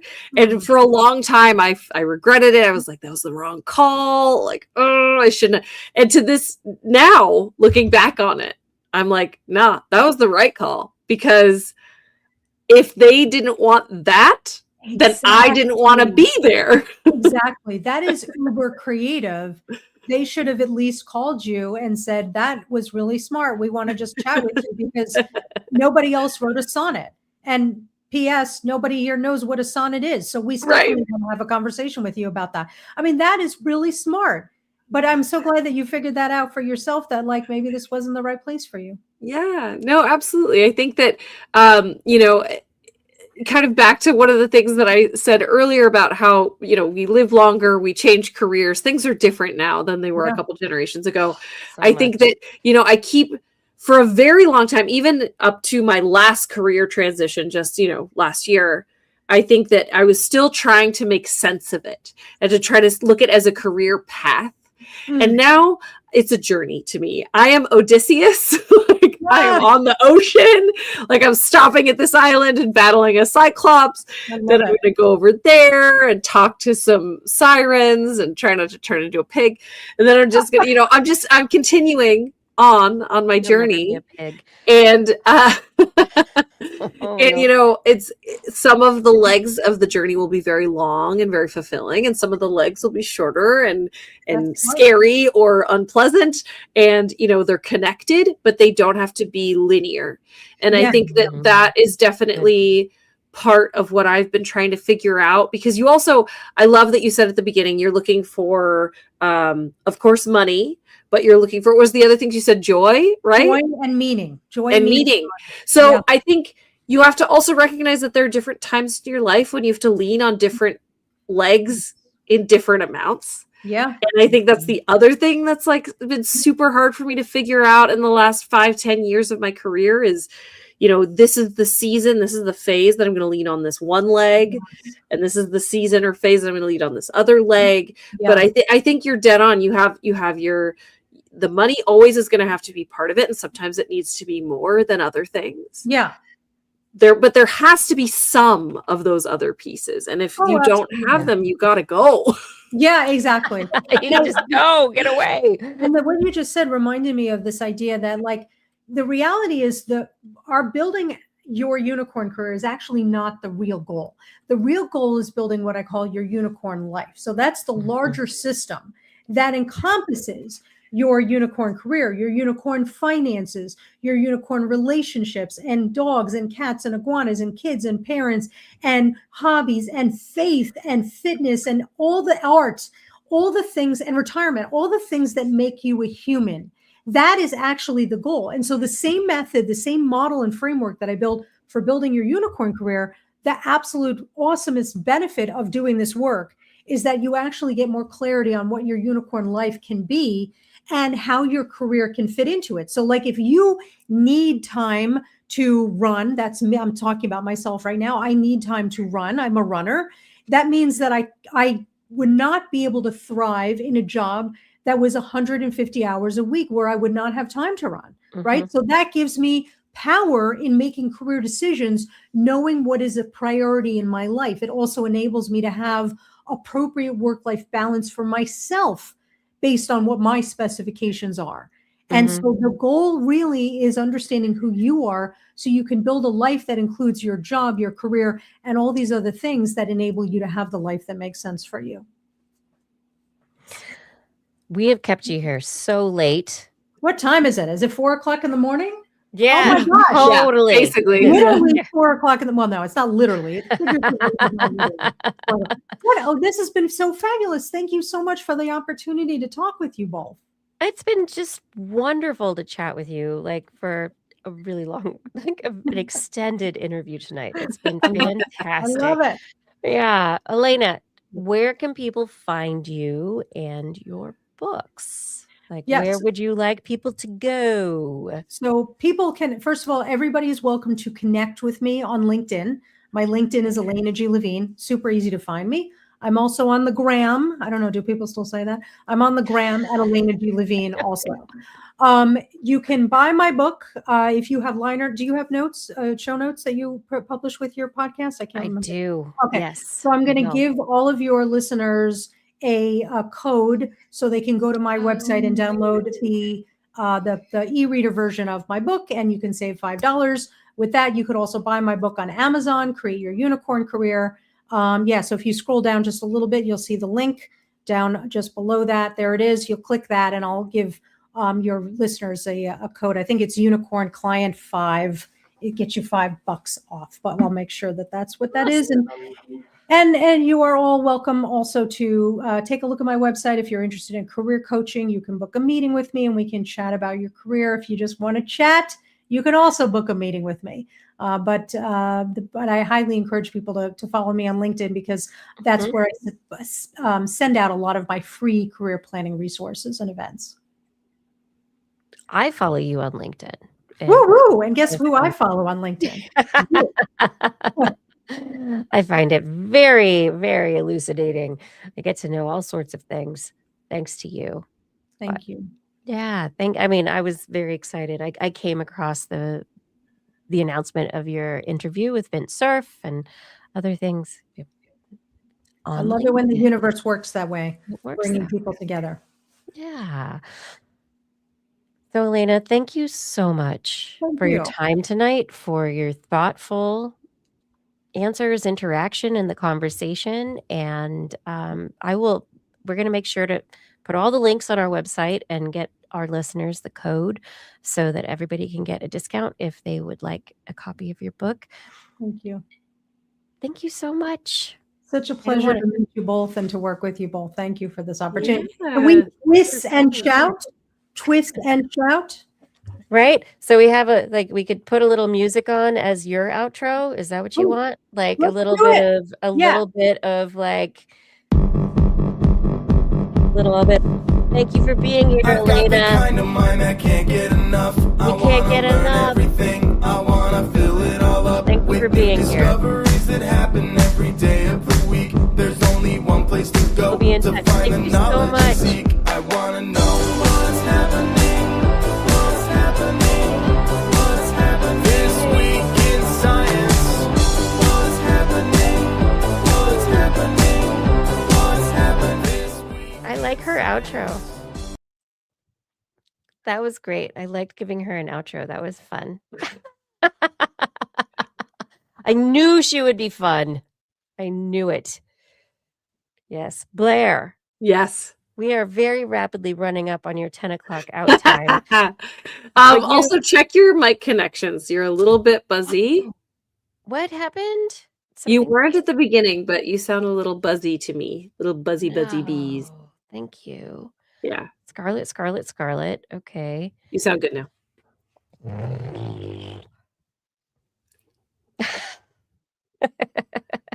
It was probably bouncing around. Should we just start the animal corner? I can do my 2 stories. And so this is what I was going to say. Let's run through our stories Yeah. rapidly. Mine are pretty short. Yeah, but you have 3, and then I've got a bunch. I have 2. Oh, you have 2. Well, I was counting your total. Your total. But Yes, I only have 2. there was one story that I had done on a previous week. So Yeah, so I deleted it. So let's just do you 2. did see that. Okay. All right.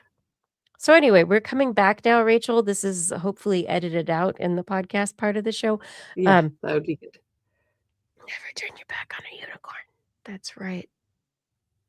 That's all right. I'm sorry, my audio is bad. Okay, 2 stories, and then we go to you. Good? Yeah. Okay. Number 1, research out of Washington University Medicine. Researchers have published their work in creating a cancer vaccine for glioblastoma, so brain cancer. It's a really big deal. What they have created is something that we don't know how well it's going to translate to everybody, but they had 9 patients in their very, very early clinical trial. And very often, studies like this, if it's a very small number of people, this is a phase 1 human clinical trial, which is basically, do people survive? Hmm.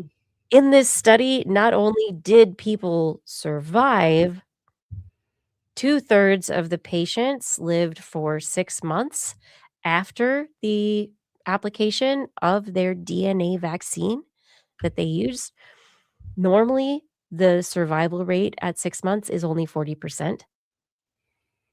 And at a year after, they have 1 individual who has lived the entire time, again, beating all the odds. Glioblastoma is known as a deadly disease.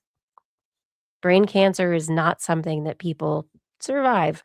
And so to have a treatment with the potential to extend people's lives at even just a small amount, this could be an incredible boon to families, to individuals who just want to be around a little bit longer.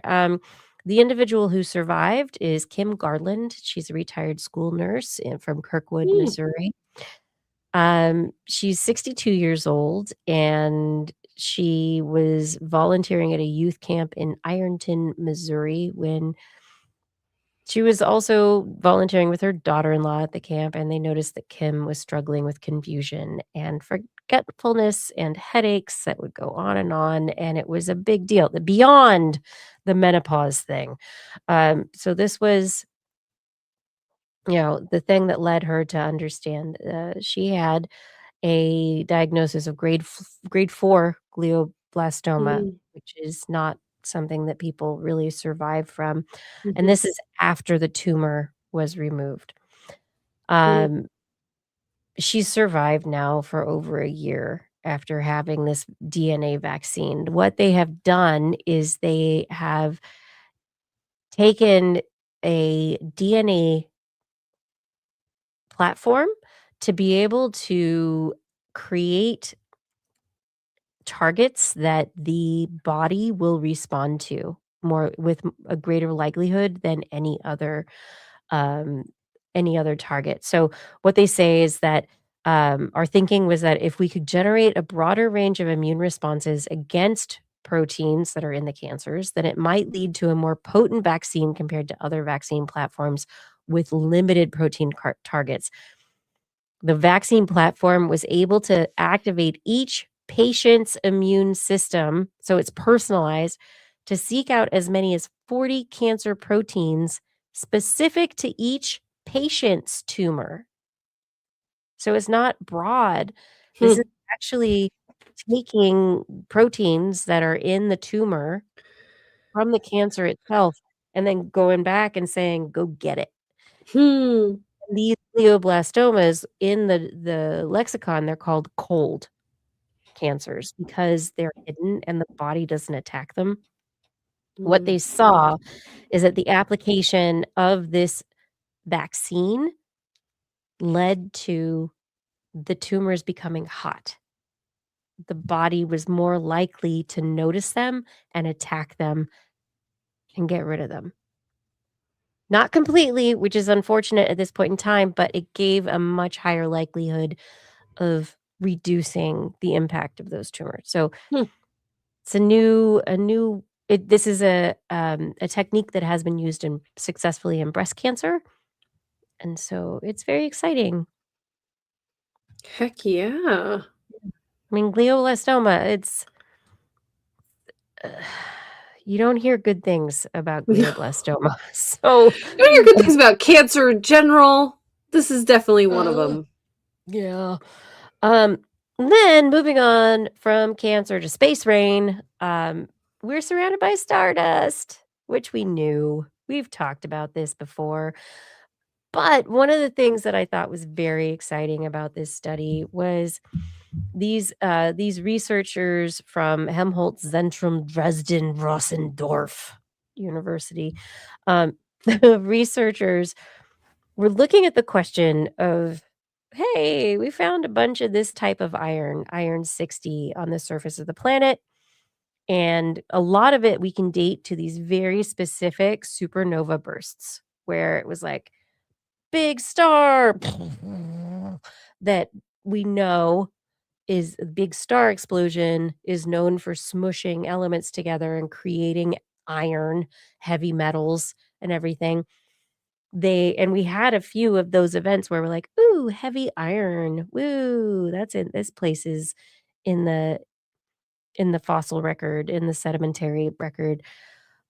But they've been seeing other heavy iron 60, they've been seeing it, and they were like, "Why? What's going on? This is coming at us from different directions. What's going on?" And finally, they were able to do enough ice cores and do enough of an experiment to show far enough back in time that we are flying through a local interstellar cloud, and we know we're in this local interstellar cloud, but there was this hypothesis that maybe the local interstellar cloud had accumulated a lot of this heavy iron and was holding on to it. And then as we're passing through it, it's raining on us, or we're like a ball of dirt and rock flying through it, and stuff that's in the cloud is landing on us, is another way to put it, right? Hmm. And so what they were able to show is this like differentiation through time 80,000 years ago when we were on one side of the local interstellar cloud, we have a really, really low heavy iron level. And today, we also have a kind of low heavy iron level, but we're on the other edge of the cloud. Mm. So we've moved through this cloud, this interstellar cloud, and through the eons, the cloud itself is like a cloud. There's areas that might be heavier and denser and others that not so much. But basically, the fingerprint that is left in the ice cores that were taken from Antarctic ice were able to show a time course of deposition that is not related to an individual supernovic event. Hmm. And so the hypothesis that we're getting rained on by clouds in space is supported right now, which I think is kind of cool. Where are we in the cloud? I can't see it. Okay, so I'll zoom into it. I'll see if I can zoom I think into I it can't a see the little bit. color of the. Is that an arrow That's or a right, because line? it's the whole thing is blue and green. This is not helpful for you at all. Thank you. This takes me back to college. Actually, Thank you for the asking professors for kept help. projecting pictures that had like red text on black, and I'd be like, I can't see anything, guys. I didn't even think about it, and you're absolutely right. So, can you see the bright dots within like the yes, and I can brighter? see your pointer too. So the pointer is green. This like can you see mine? Oh, I can't really see the arrow. I can see your pointer. Oh, my little thing moving around on the Yeah, screen? Oh, yeah. cool. Okay. So there's a green arrow that's Uh-huh. pointing at a really bright star area. In this Okay. bright I can star kind of see it, area, yeah. this bright star area in the middle of like an opening in the cloud is where we are. Oh, cool. But we have Oh, I see. moved There's like this bubble of dust that we're in the on the other middle. side of. So we're about to go Yeah. back into another section of dust. Yes. And we'll probably go Cool. back in, but we're toward the edge. Mhm.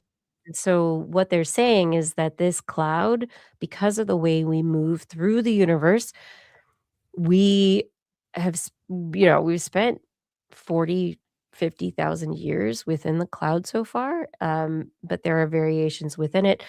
But Only 40 or 50,000 years. It's like nothing. right, but they think we'll be out of it in a couple thousand, right? That we're on the edge, we're on our way out. Give it That's 10 really nothing. A couple give it thousand. 10,000 years, we'll be outside of it, and, we just need to Wow. be around to do more ice cores and have ice to do ice cores So in 10,000 years. if it's making it into the ice cores, that means ultimately this iron-rich dust is ending up on the planet. So Yes. when we are Yes. out of the dust, will we have less iron Coming in. coming in? Yes. Obviously, we're not losing any except for what we're shooting into space, which is No, negligible. yeah, but that was the question was, where is the iron on the planet coming from? Like, we have found evidence of these layers, and Yeah. there's, stuff happening, and so everybody was like, "Is it only from these large interstellar events?" But then it was like, it doesn't seem like it, but how could that happen? But it's also not regular, so how could that Mhm. happen? And what they are correlating is the finding of certain iron isotopes on the planet with our place in interstellar space within this cloud. And I think it's really cool that, you go outside during a storm and you get rained on more during a dense part of the storm, right? Or hailed on, even depending on what's going on. And in this case, it's iron. Well, it's also just a good reminder we're not a closed system. We really talk about Oh, yeah, great point. the planet like we're a closed system, but we're bringing all this interstellar iron into And the this is planet. but just remember, it's not just us, it's our solar system. Mhm, Like, this is a bigger space that our mhm, whole, but yes, it's not closed, and we mhm, do all of our ideation based on a closed system so mhm, often. mhm. Let's see, yeah, Kevin wants me to use my mouse pointer to point to it. There This it is. thing here. And look, there's a green arrow. It is fully a colorblind experiment. It's a green dotted arrow inside of a fuzzy blue arrow. That is mean. Rude. Whoever created this graphic, People don't think about us, you know? we People just don't think about it. but I thought more and more people did. They did not in this case. But No, anyway, it's alright. thank goodness. That's alright. Ah. It's fine. And now, I want everyone to know, this is still This Week in Science. Thank you for being here. If you have not gone to twist.org yet, please head to twist.org. That's where you can go to our Zillow link, easy click, PayPal, donation, easy You click. mean Zazzle. Did We I don't sell real estate. did I say Zillow? You did. No, I am starting to sell real estate. No, I'm kidding. Yeah, Zazzle. Oh my gosh, that's hilarious. Thanks, Claire. This is why I need the real-time help. That's hilarious.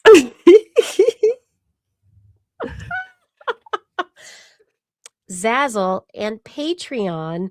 Head over to Patreon. You can support us. I saw new people sign up this month. I'm so Whoa. excited to put your names on the list so I can read you off next month at the end of the show. Oh my gosh.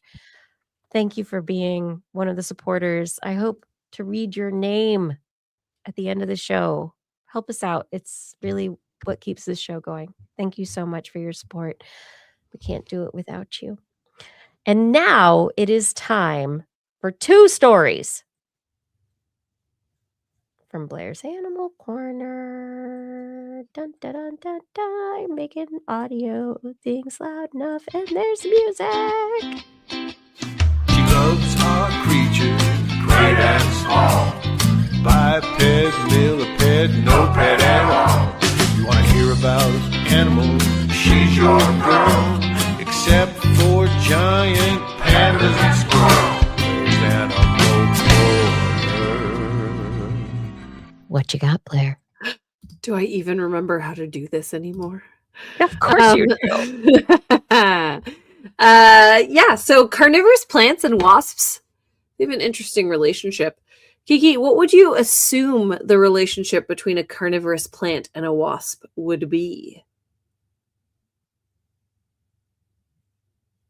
Wow. I mean, the way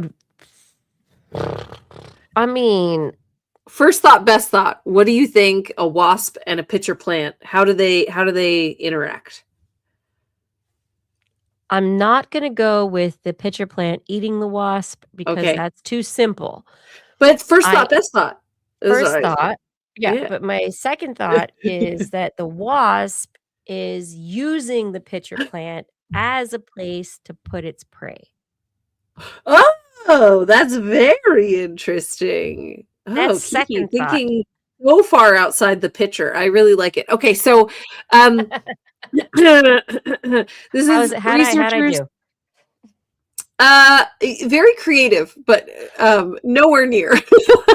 But it's a really good guess. Researchers at the Okinawa Institute of Science and Technology were looking at the relationship between pitcher plants and wasps, because most people would assume they have a pretty standard predator-prey relationship. In this case, the pitcher plant being the predator and the wasp being the prey. These vespid wasps, they are the most abundant prey item for the pitcher plant. It's the thing that they catch most often and keeps them going. And so up to this point, the expectation was really just they lure in the wasp eats the nectar, they fall into the nectar, they get dissolved, they get consumed. Nom, nom, nom, nom. Okay. But a closer look tells us that the relationship is actually more complicated. That's because they looked at how often wasps actually got caught versus how often they drank nectar and successfully left. Now, they're a pitcher plant. It's not a Venus flytrap that snaps closed. It's a pitcher plant that is just open all the time. And a lot of the time, they kind of give off some noxious fumes, or they get them so full in the process that the animals just gorge themselves, can't fly, and then kind of fall in and then get inundated. So if you look at a pitcher plant, insects are constantly landing on them and taking off and landing on them and taking off. And so the capture rate is, for pitcher plants in general, actually quite low. And it was also always kind of assumed that, like, well, that's just the cost of doing business, is you don't catch them all. And so they looked at these pitcher plants and they found that 2% of the wasps that visited fell prey. 2%. That is such a low amount that it feels intentional. Like, there's been enough evolution that if you wanted to have a higher catch rate, you could. So 2% is so low that they kind of leaned in. Worthwhile? Yeah, why is it worthwhile? And is this intentional that they're letting so many wasps go? So they took samples of pitcher plants, they took samples of wasps, they took samples of other local flora, and then they used mass spectrometry to quantify the type and amount of nitrogen in the wasps, comparing the levels in wasps collected near pitcher plants to wasps far away. What they found were that the nitrogen atoms captured from the atmosphere by bacteria, including those living in plants' roots, once incorporated into organic molecules, would pass through the ecosystem food web, first into plants, then into herbivores, then into predators. We're talking about trophic levels, okay? nitrogen, trophic levels. But at each step, the lighter forms or isotopes of nitrogen are excreted, heavier isotopes build up. So as you go up the trophic levels in the ecosystem, there is more heavy nitrogen. So you can kind of look at that and say, where did this nitrogen come from? And so the heavier isotopes show as a measure of the trophic level or where they fit in the food web. Carnivorous plants, despite being a plant, they actually have high levels of heavy nitrogen compared to non-carnivorous plants because they're higher up in the trophic levels. It's really hard to think about, but these are plants that are higher in trophic levels than some animals because they eat animals. Oh, interesting. So they're predators, even though they are very slow-moving predators, Yes. static predators. Yeah. And Yeah, so and as so a result, yeah. the nitrogen ratio is different. Yeah. Exactly. Yes. Yeah. And so what they can do is then they can look at the other animals in the area and they can find who's been eating the nectar from the pitcher plant based on the amount of heavy nitrogen. So if I'm a bee or a wasp that's eating nectar from normal non-carnivorous plants, I would have less heavy isotopes than if I was a wasp that was eating pitcher plant nectar. So you can really look at how much pitcher plant nectar is making up the diet of these individual wasps. Interesting. Yeah. So then they found that the wasps that collected nectar from pitcher plants had the elevated qualities of heavy nitrogen. So they had heavy nitrogen-rich nectar, which were an important part of their diet. And so they found that this inefficiency of the plants they are kind of proposing isn't actually a mistake. It's it's a feature, not a bug. Feature. Yeah. Forgive Yep. the pun. It's not a and pun. That's yeah, that's absolutely correct. Yeah. well, Feature, not it's wasp bug. You see, yeah. Anyway, telling me and about so in fact, the pitcher plant is getting a boost in their nitrogen by consuming a wasp every now and again, and in return, the wasps get stable and safe food. Relatively speaking, like 2% is actually a really low mortality rate for a foraging source. Pretty good. And so they are and it's probably low enough that evolutionarily the wasps are not afraid of the pitcher plants and they yes, have not evolved to be like, oh, scared of this. exactly, which is the Right. other reason that they are proposing this is the mutualistic relationship and not a predator prey relationship. And so also talking about like the pitcher plant cultivating the insect to later eat instead of just trying to predate upon it. It's almost like they're farming the insects. Like the ants. Well, there were like a like, couple of the video images, there are ants running around there also. And I was like, well, what about the ants? yeah.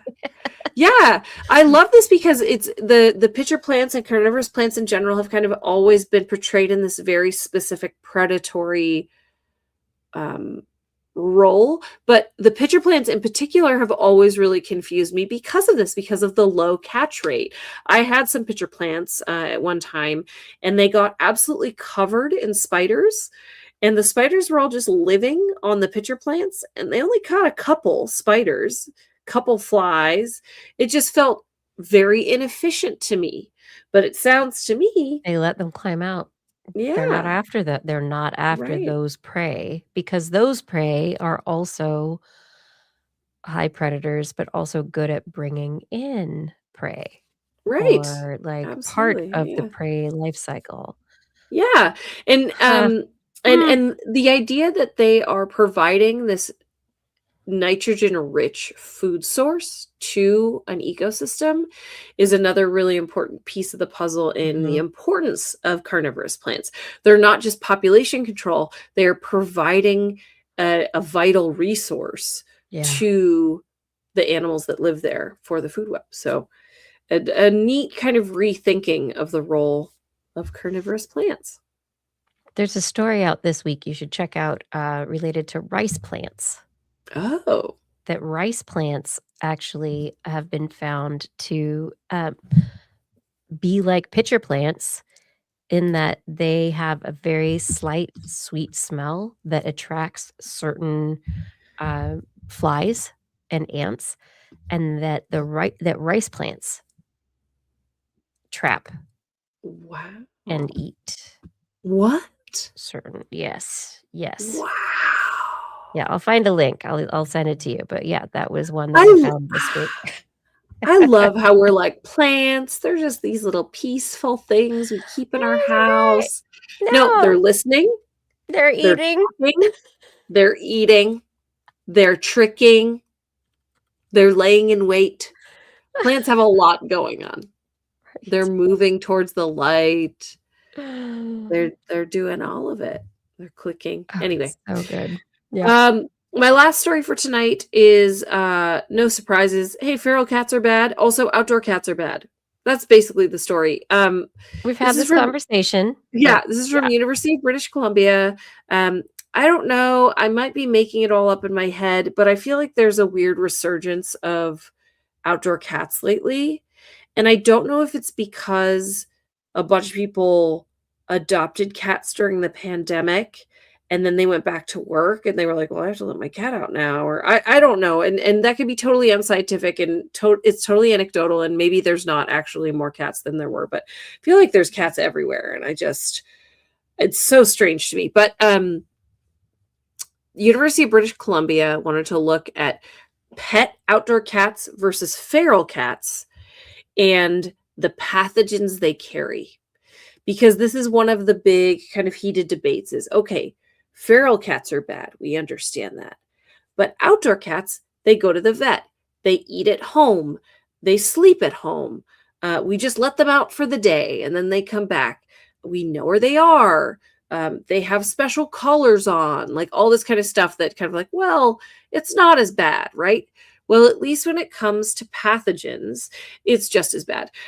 They studied data from 604 different studies covering more than 174,000 cats across 88 countries. They identified 124 pathogen species, and about 100 of the 124 are zoonotic and can infect humans. The expectation was that outdoor cats have a higher disease risk than indoor cats, of course. But their other expectation was that feral cats would have a higher pathogen rate than just owned, maintained outdoor cats because they have veterinary care. So they shouldn't be carrying as much stuff. They should be taking like flea and tick medication and they should be getting regular checkups and all those kinds of things, right? And so they found, feral cats carry the greatest diversity of pathogens, but current public health frameworks in most countries only focus on feral cats as pathogen vectors, and that's missing a huge piece of the puzzle. They found that, generally speaking, the outdoor cats carried comparable amounts and were equally able to transmit disease as feral cats. Well, disease transmission, that makes sense. That, I mean, but the likelihood of being diseased is a little lower, but they're outdoor, so yeah, they had toxoplasmosis, roundworms, Bartonella, Leptospira, lots of, and that's really it. We're missing part of the public health concern by not including outdoor cats in it. And so that's vaccines, deworming, not enough. It's not addressing these other pathogens. One of the researchers says, free roaming dogs were once common, but now are widely restricted for animal welfare and public safety reasons. A similar shift is overdue for cats, given the growing evidence of public health risks. That doesn't mean you have to keep your cat inside.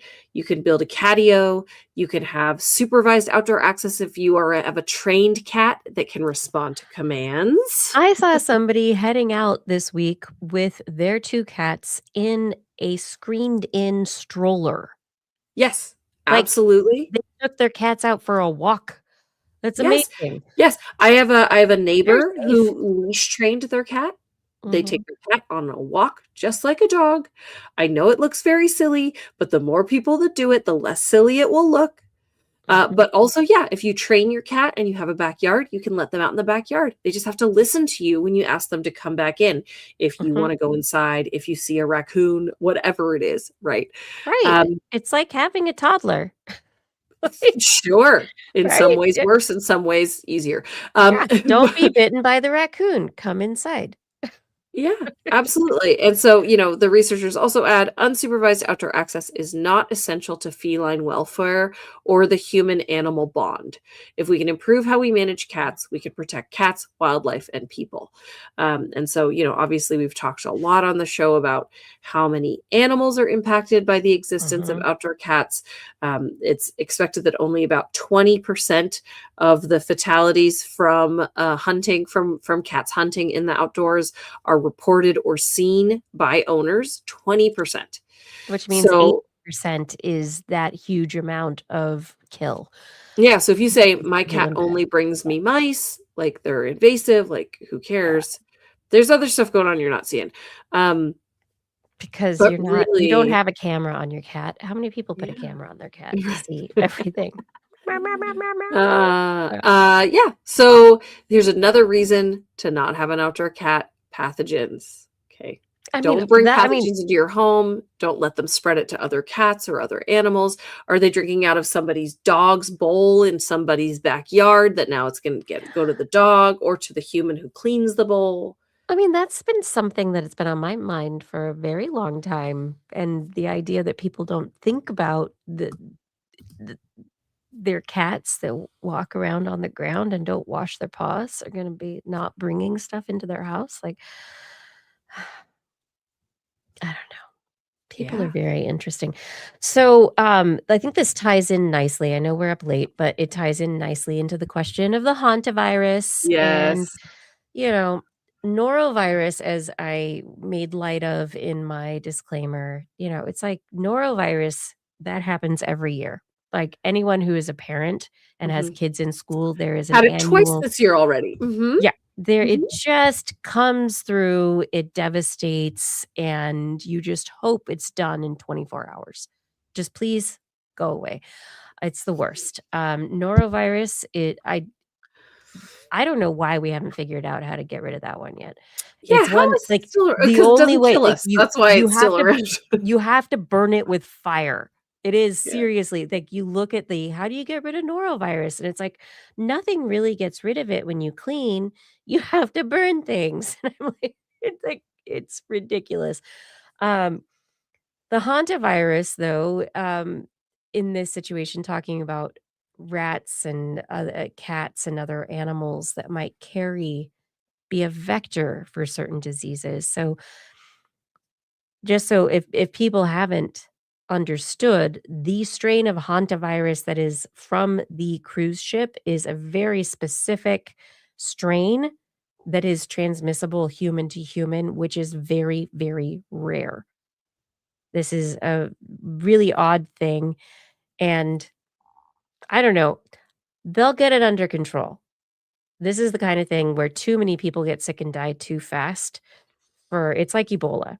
Like, this is the kind of thing that you can lock down much more easily than COVID, where people are carrying it, or it doesn't Mhm. make them sick enough to actually not go to work. Mhm. Um, so Yeah, the the hunt weird thing uh, about this though I was hearing is that yeah. it can take weeks for it to show up though Yeah, symptomatically, which I think and is like the one thing that's a little bit spooky to me is that you could be exposed and not know it because it can yeah. take 3 weeks for somebody to fall ill. Yeah, but it's also you're not entirely infectious for those 3 weeks. Right. That, like, the probability of infectivity goes up during the 3 weeks as you're building a greater, you know, amount Yeah, you're of like shedding more of you're it. shedding more virus as it builds and builds and builds in your system to the Right. point where you become symptomatic. And so it's really like it is like COVID, it's a few days or so Mhm. before you actually become symptomatic, so the tracing becomes a lot easier. but it's not the same as COVID. Mm-hmm. This is not the thing that's Yeah, taking us they down. don't think it's airborne, right? I think it's they're not 100% on it, but it sounds like it mostly is via like fecal oral route, right? Yeah, wash your hands, So everybody. But at the same time, that's why cruise ships always get it. Is because but that was my joke at the beginning. Don't go on a cruise ship. I have to say, I do not understand with the continuation of infectious diseases that are respiratory, poopatory, or uratory, or whatever. You guys are on a vessel yeah. where they are putting as many people as they possibly can into a vessel with a subpar ventilation system in a Yeah. hot, usually, not always, sometimes you go to Alaska, but in a hot, humid environment where air doesn't move well, and you want to do that and eat from a bar with lots of crab? I mean, Yeah. I have to this say, is like, not my fault. Everybody who buys a cruise ship ticket, it's your fault. if other Come leisure on. activities Don't go to had the sea. frequency of these illnesses that cruises None. had, None do. nobody would do them anymore. Like, Why do people keep growing on cruises? I'm sorry. This is my one thing that I yeah. do not understand. I don't Well, get and it. in this case, somebody actually died during the People cruise. People are dead. Like, there was This a is dead awful. body on the cruise ship. Terrible. I think that's the Terrible. part that's so bizarre to me, is like somebody fully died from hantavirus while anchors away. Like, It could have been while they were out. Legionnaires, and they know what Legionnaires is, so that's not a big a deal. So, whatever, they can deal with that. But yes, more people died after, but I think one person died like during the cruise, right? Oh, 3 people died on the cruise? Oh my 3. god. That's okay, so this is that's done. Cruises are done now, is the thing, right? Like, I don't understand why they did in the first place. wow. Most people just go and they eat food and they flop on a chaise-longue. Like, Yeah, just go to they a don't even know resort how to then. pronounce chaise-longue. Yes. This is like the one thing. Years, decades, reports of Legionnaire's disease and all the seniors got it. Oh, this other flu, blah, blah, blah. Decades of reporting on this. And then COVID. And then people are like, I gotta go on a cruise. And I went, what? You do not. And now hantavirus. No, not my fault. Yeah. Yeah. I have to say, I did go on one cruise once, when I was in college, I think. That was And before COVID and yeah, before hantavirus. yes, but I was very unimpressed because I didn't really see the ocean very much.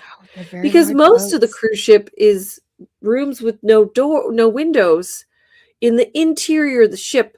So I was like, what? I just feel nauseous, because I also went during the winter when it's cheaper, and so it was stormy. A large boat, and then they try and get you into their dance clubs, and they charge you extra for drinks, and they give you a lot of food, and then their pools are too small, and they don't have enough lounge chairs, and oh my god, they're like, hey, go feel vaguely nauseous because you can't see the horizon while you listen to this stand-up comic. But it's Disney themed or whatever themed. Oh my god, I want to go out. I just can we just go to Hawaii or trail riding? I don't know anymore. Or on a day cruise, like an adventure cruise for the day, out on the where there's 5 people on a ship that could fit 10. Mm-hmm. No crowding. Come on, you people. I swear, this is not to mention what they do to the ecosystem also, because that's a whole nother thing. But that's the other side of it as well. They come in and they got the bilge water and they yeah. I am very Yes. I don't come out often, but I am very anti cruise ship. If Yeah. anything, this is probably why we're gonna get canceled. Well, they also just dump all their sewage in international waters, so that's extra fun too. I don't like any of it. I don't Yes, bad. I can learned you about it in my environmental science class in high school and was truly scandalized. people have no Yeah. idea. They have no idea what they're getting into. They're like, "We're gonna have a fun time," and then it's like, "Do you really this is, like, the Mhm, worst time." It's mhm. really they're it is. It is immune system fight club. Thank you, One If by Land. Alright, so you have your pet cats spreading disease. I have cruise ships spreading disease. We don't need to talk about that anymore. I have a few stories that I will run through very quickly, but because I want to talk about them, but I will not go into them in depth. I want to get through this so that you can go to bed. All of you can have your sleep and nice dreams and all sorts of things. Okay, so GLP-1 drugs, really interesting because people lose weight, right? But then they're also losing weight because they're not motivated to eat food. Suddenly, people are also not drinking, they're not doing other substances. And so, researchers just published within the last week and a half in Nature their work on a brain reward circuit inhibited by next generation weight loss drugs in mice. This is a circuit that exists in people, but they have not done the work in people. They looked at it in mice. They were able to develop what they call humanized GLP-1 receptor mouse models to investigate how small molecule GLP-1 receptor antagonists influence feeding behavior. So basically, if we give these drugs to mice and we've got them, they like, oh, we know their GLP-1 receptors are going to react in the same way that human receptors were. What's going to happen? When they gave them GLP-1 drugs, they saw not just the reduction in feeding behavior, but in the brain, they were able to identify um, neural circuits. So, homeostatic, which is the must eat to ensure that my metabolism works, right? An energy in, energy out kind of system. So, the homeostatic feeding circuit is one thing. There's also a hedonic feeding circuit, which is the I want to go eat, right? So, you can have a homeostatic thing, but be hungry and not motivated to eat because your Right. hedonic pathway is dysregulated, right? And so what they found is that they were able to identify two canonic circuits or networks within the brain. And they were able to show that these GLP-1 drugs recruit GLP-1 receptor expressing neurons in the central amygdala. The amygdala is like the part of the thalamus that's like, this is what you want to do. It's part of reward circuits. And so they showed that it recruited these neurons that have basically the receptors that go, hey, GLP-1, I like you, and give it a hug. And then when you give it a hug, it suppresses dopamine release in those neurons. And so the neurons say, you don't really need foods, even though you like them, even Mhm. though you need them. So the hedonic pathways got deregulated. These it's the stimulation by GLP-1 of these central amygdala neurons basically reduced their activity and led to the reduction in the hedonic need or Hmm. want of food. And so this leads to an entire conversation about okay, so now it is confirmed that what we thought was going on is actually happening. These GLP-1s are having an effect not just because they're changing weight loss or they're helping with diabetes or, the metabolic side of things, they are actually reducing those they're short-circuiting those pathways for seeking out rewards. Mhm. Mhm. So people are not eating as much, they're not drinking as much, they're not doing as much. I'm curious, what the, rebound is. It is a rebound. Yeah. Because also I know, like, with a lot of weight loss drugs, they end up kind of working in the opposite direction in the end because the body starts to overcompensate, and then you go off the drugs, and now you have an increased desire for things. So, Yeah, I mean, and we don't so know, these drugs are very new still. I feel like they haven't been around long enough that we really don't have super longitudinal data but on what what they they have do. it's been actually long enough where they've been able to show that within a year, because it has been several years now, we've just been Mhm, talking about it more recently, but, a paper out of 2026 from the British Medical Journal shows that 50% of people with obesity discontinue GLP-1 within 12 months of initiation and then regain weight. mhm, And so there is a huge process of that adaptation. And like you're saying, like what happens in the brain, if you're stimulating something all the time, that leads to a change in the receiving neuron, where the receiving neuron goes, I'll just make more receptors. mhm, And the more receptors actually changes the algorithm, right? That the neuron uses to decide mhm. when it's going to be active or not.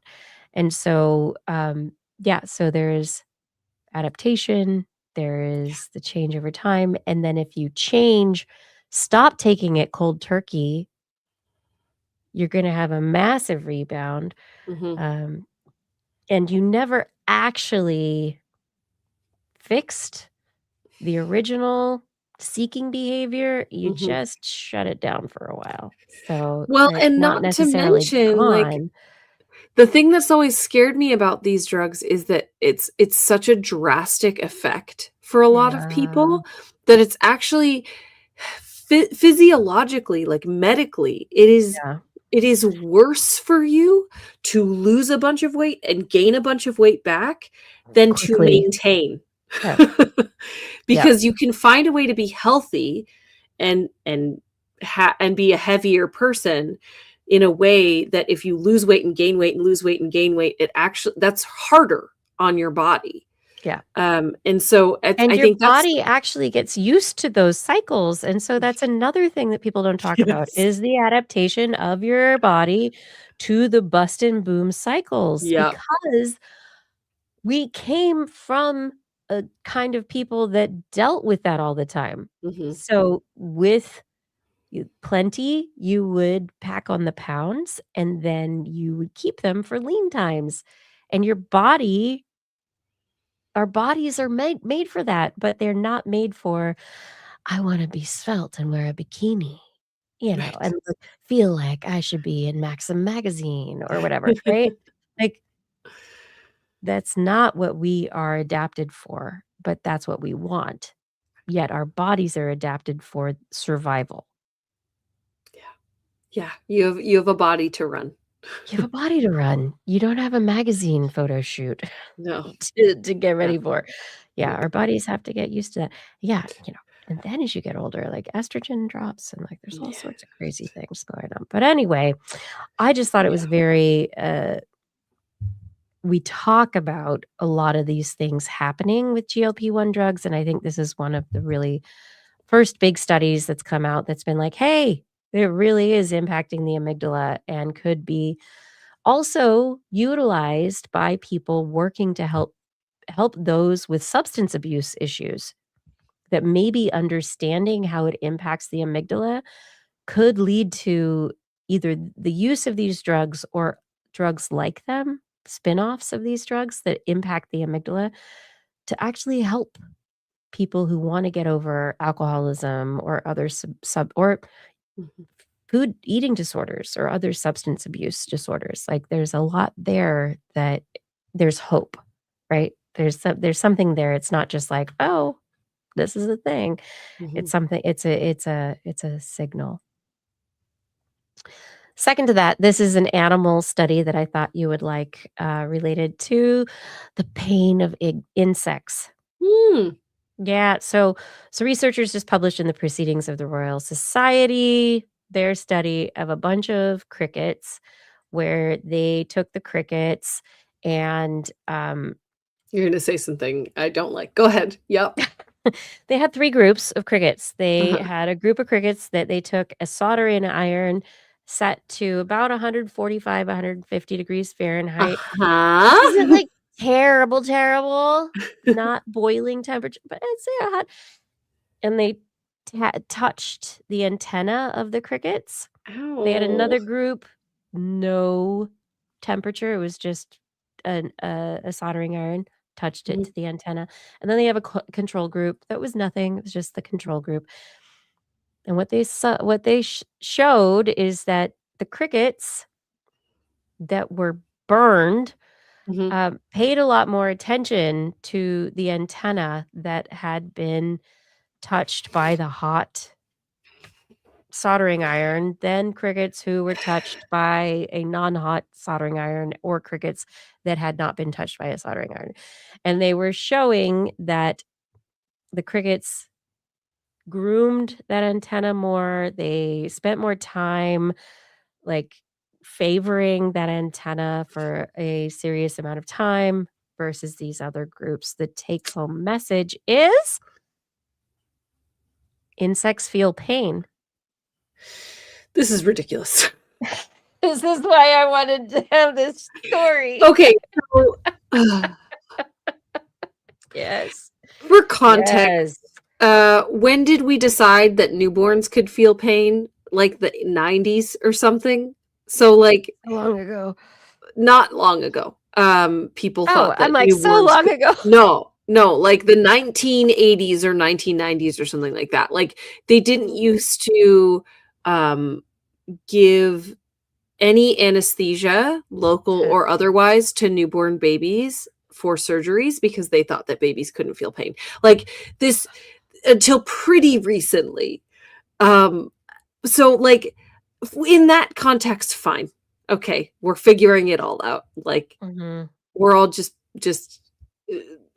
in our neonate stage and figuring out what can feel pain, I guess. But like the common sense side of my brain is like, what the heck are you guys talking about? Like we know insects can sense things through their feet. So if they can feel, why can't they feel pain? We know that pain is a signal to keep animals and plants from doing things that like are bad for them. So that would include heat or sharpness or anything else that might cause pain, right? And just like they have nerves, guys, they have nerves. There's a nerve net. There's nerves. There's so many nerves in the body of an insect. What are you talking about? What are you talking about? Of course they can feel pain. What? It's convenient to think they don't, because then you don't have to deal with any of the like the conventions on research on animals in the same way. Like there's all these issues with, there's some animals that you can only do certain things with in laboratory settings, and there's other animals that they're basically like, you know, hands off, like do whatever you want. And you know, only recently they've moved cephalopods into the bucket of like, maybe we should be careful with what we're allowed to do with them. If you have to worry about your fruit flies, what the hell is science going to do? I think that's the other piece here is like, obviously insects can feel pain. Obviously. Please stop. This is ridiculous. Okay. But what are the implications? Yes. And what you have said is the purpose and the reasoning and the implications. And the researchers say, what I hope this study can do is inspire people to look past the differences between humans and insects and instead embrace empathy that they naturally feel toward other living things. It challenges us to think more carefully about the way we interact with these species and not to reach for the bug spray. But I think what a researcher, Kate Umbers, who was not involved in the study and who's quoted in this Guardian article, says humans are notoriously not very good at appreciating things that are different from them. Understatement. But everything that you said is correct. But one of the big implications is that we've gotten to the point now where cephalopods and crustaceans are starting to be recognized for their capacity for pain and just feeling, right? And this study, these individuals are this is a group of entomologists, and they're saying these are basically crustaceans on land. So Yeah, what yeah. what we hope is that by doing this study that we can draw parallels that can bring insects into the fold Yeah. with these other species, the insects of the sea, right, that we have started to look at with greater care. Yeah. So what But you what said, will they do? What will they do right. with those fruit flies? What will they do with them? What are we gonna this is every model species though. I mean, I worked on zebra finches. We have fruit flies. We have the C. elegans, the worms, the plizia, right? The sea slug. Yeah. I believe in a future where, and this is where I see LLMs, not the language models, right? But large data models that Yep. can be trained and algorithms that can be used as tools for very specific functions. The idea of synthesizing an organism as close as we can to what it is so we don't have to hurt the real organism, that's awesome. If we can use the genome to be able to identify genes, proteins, RNA, different aspect, to be able to identify and test different combinations of things synthetically, amazing. The less we have to rely on actually, you know, continuing that colonialist, go ahead and just grab the animals you need for science kind of perspective where man is the king of the animal kingdom. The less that we have to do that moving into the future, I think the better place we're in. Yeah. I don't know. No, That's what I absolutely. see, but Yeah, well, fingers and fingers crossed. the use of those models will also allow you to be able to study more subtle cues in animals, so you won't have to Yeah. poke or prod them quite as hard. You won't need as Yes. many individuals because you'll be able to draw conclusions from smaller data sets. That So then there's can be lots. Yeah. extrapolated. Exactly. So Yeah. I don't think you're ever going to get away from I don't think live experimentation that ever. But I do think that you're going to be able to use less often and less kind of cold to their experience in the matter. yeah. I think we have resources that are going to make it easier, but I do think that there will be some growing pains when these things Mhm. are recognized. Oh, for For sure. sure. Yeah. And, people still, you wanna go fishing, you wanna do this, you don't care about your bug zapper, Mhm. Mhm. There's certain ways of looking at the world that make it easier to exist Yeah. without, having to think. Yeah. Well, I mean, nobody's claiming that cows don't feel pain. So, and you're Mhm. eating them. So, I'm not. Other people are. I'm not. But yeah, whatever. but that's, Mhm. it's buckets of acceptability, right? And so it's Mhm. just, yeah, I don't know. It's all a framework of how you look at it. Yeah. We get to have our buckets. Mine's full of chicken. No. I'm kidding. Okay. Do you wanna fly? Have you ever thought about flying? No, I I don't mean, wanna fly. I'm good. okay. This study is just hilarious to me, and I just thought it would be for all our tech heads. I thought because it's a neuroscience study and a tech study. People looking at VR stuff they're like, let's see what happens when we give people wings in VR. I want to see what happens to their brains. And what do you think Yeah. happens when I you don't give know. people I wings kind in of VR? I feel like our brains can't handle it. Like it's too Why? many vectors. I don't know. I mean, I guess given enough time you would learn, but I feel like inherently we don't have the framework in our brain to handle it. Nope. Great. We're good. So, what they were able to show is they gave people different wings and a whole VR headset, and people had to flap their wings and move their arms Mhm. really in real life to make it all work. And they showed that similar to other tools and other things, people's brains reacted, and they did a great job. So it's not just put on some wings in VR. You are putting on wings. Mm. And Well, I so guess if we your can play brain video is games, looking at them. Yeah. what's really the difference? But that's what I came back to was, is it different from driving a car? Yeah. Or, so in the real world, you put on wings by learning to fly a plane, and the plane becomes an extension of you. Mhm. In this case, okay, you've got wings. But how is that different from like paragliding or, you know, s- a wingsuit? Like learning how to use your arms. Your brain is adapting to the stimulus in, behavior out, and you learn how to fly in whatever environment like your brain reacts to it. I honestly, I am not surprised by this study at all, and everybody's like, "Ooh, surprising result. Our brains were able to take on Why are you wings British? because that's I don't know, it Is just it a seems British study? I don't think so. I don't know. Okay. Um, because they have to say I just it's like I feel like surprising. that's the That's erudite response. marketing. Yeah. It's what we were talking about before. That's the marketing. You always have a surprising result. Always. Mhm. Nobody's publishing a paper going, it was what we thought it would be. Mhm. Well, No, they people did are, but we often don't report on them, I suppose. They did a great job of adding the surprising, and what I'm adding is "Is it really?"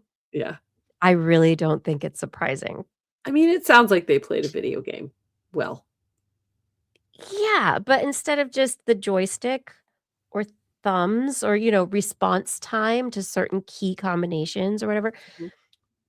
it was larger muscle groups that were more, Yes. motor oriented as limbs, Like which is 8 years interesting, but ago, I played whatever. this game at the Cal Academy. It was when they had a pterodactyl exhibit, you flapped your arms in VR and you were You a did it! pterodactyl. I did this, and You were a I was pterodactyl. very bad at it. But, That's how given some time, you maybe, could have learned. And one of the things they said is some people learned right off the bat. Some people, they needed 3 to 4 sessions to actually learn to fly. Mhm, So, mhm. it's everyone's different. Yeah, Okay, and finally, my yeah. last story is related to sleep. Ah! Yeah, and this is why I wanna end now, and we're not gonna have an after show because Blair needs her sleep, because what this study published in Nature this week, looking at a massive data set of the UK Biobank. It's more than 500,000 people looking at how they slept or sleep, how much they sleep, why they sleep, when they sleep, what's going on, what organs in their bodies are failing. They found that there is what they would call a U-shaped relationship between sleep duration and biological aging clocks. Mm, mhm. So, those of us who sleep less than 6 hours or more than 8 hours. How rude. You're welcome. We are not gonna age well. Our biological aging clocks are accelerated. Good We should be night. sleeping more. So between 6.5 hours and 8 hours of sleep is what is advised. About 6 to 8 hours of sleep each day. And if you're under 6, you're not getting enough. You're gonna age faster. And if you're 8 or over, you will be aging faster. The interesting thing that they seem to see is that the under 6 hours, that is behaviorally and also genetically, like, associated. The over 8 hours seems to be more specifically just, like, genetically associated, Hmm. which I think is interesting. Hmm. But anyway, the sweet spot. We've talked about this year in, year out, over and over again. What are we, and we've gone in and out of how much sleep you should have, and this is not about when you get your sleep either. This is just sleep duration, and it has nothing to do with male or female. Both are basically the same, and should be within that 6 to 8 hour range. So if you're like 7.5 hours, look at you. You're doing great. Doing great. I should have gone to sleep an hour ago. Which is why I'm going to say I don't think I need to go on any further in this study. I mean, we could talk about the genetics of all the different, the parts of the body and abnormal sleep durations and, all the things that are involved there. It's like, very involved. But the bottom line is all of our organ systems work together as a whole. And even though some organ systems may do better or worse on less amounts of sleep, getting appropriate amounts of sleep is good for you as a human. So I think we've done it. Have we done it? Yes. Yeah. Thanks for staying up late with me, Blair. We needed to do our stories. I needed to talk with you. But it's time to say thank you to everyone for being here late who stayed up, for those who showed up late and are here, for those who are listening later, for everyone who has helped to make this show possible. Fada, thank you so much for all of your help creating the social media and all of the work that goes into our show notes, that gets shared, everything that goes there. Thank you so much. Identity 4, thank you for recording the show. Let's see, who do we have? We've got Greg Arnlore, others everyone in the chat rooms who keep the chat rooms okay. And Rachel, thank you for editing the show. And of course, the Patreon sponsors. Thank you. Thank you so much to our Patreon sponsors. I would love to thank this week Aaron Anathema, Adam Mishkan, Alan Viola, Ali Coffin, Andrew Swanson, Artem, Arthur Kepler, Bob Calder, Bob Coles, Brendan Minish, Brian Carrington, Chris Wozniak, Christopher Dreyer, Christopher Rappin, Craig Landon, Craig Potts, Daryl Myshak, Dave Wilkinson, David Youngblood, Don Mundus, EO, Eden Mundell, Eric Knapp, Flying Out, Fredis 104, G. Burton Lattimore, Greg Briggs, Jack, Jason Olds, John Atwood, John McKee, John Ratnaswamy, Johnny Gridley, Ken Hayes, Kent Northcote, Kevin Perriton, Kevin Ridden, Kurt Larson, Don Makes, Lauren Grifford, Murray Gertz, Marjorie, Mark Hessenflow, Mark Jenkins, Noodles, Patrick Pecoraro, who left already tonight, Paul Disney, Paul Ronovich, Philip Shane, Pierre Velazar, Richard Badge, Robert Farley, Rodney Lewis, Rudy Garcia, Remy Day, Sean Kern, Slam, Shubrew, Stephen Alberon, Steve Leisman, Sue Doster, Teresa Smith, Tony Steele, and Vigard Shevstad. Woohoo! I can't wait to add new names to this next month. So come on, if you want to help us out, head over to twist.org and click on that Patreon link. We really can't do it without you. Unless you want us to get more regular sponsors and other things. I mean, we could do that too, but that's up to you. Threat. Was that? I know it was kind of. On next week's show.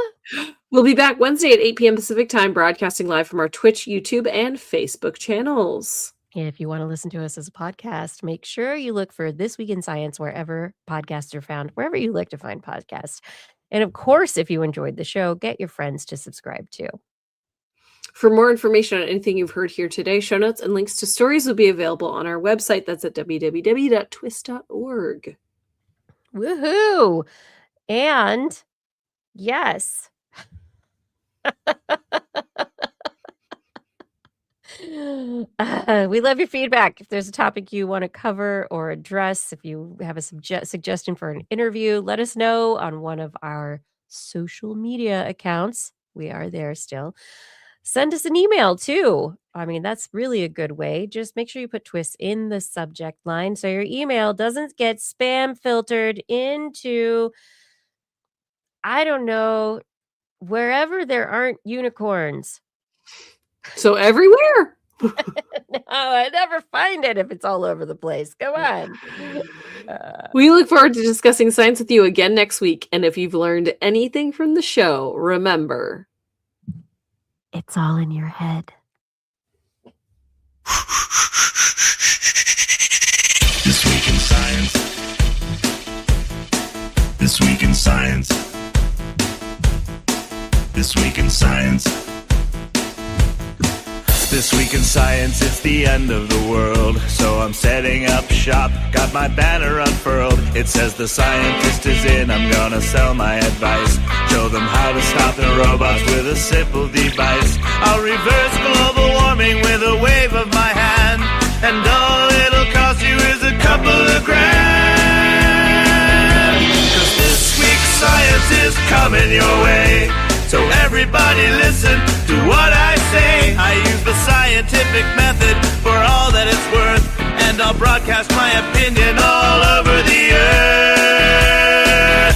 'Cause it's This Week in Science. This Week in Science. This Week in Science. Science. Science. This Week in Science. This Week in Science. It's late, everyone. Thank you so much. Blair, so good to see you. really get your nice to be sleep. back. I always love talking with you. I missed you for a bit. So the interview went longer because I was like, what do I do? I know. I was like, wow, just keep talking to Elena. Yeah. Yeah. Someone else required my assistance. That happens. Yeah. So thank you for staying up late and finishing the show so that we could talk about your stories and talk about insect pain. Yeah. All right, thanks. Oh my gosh. Okay.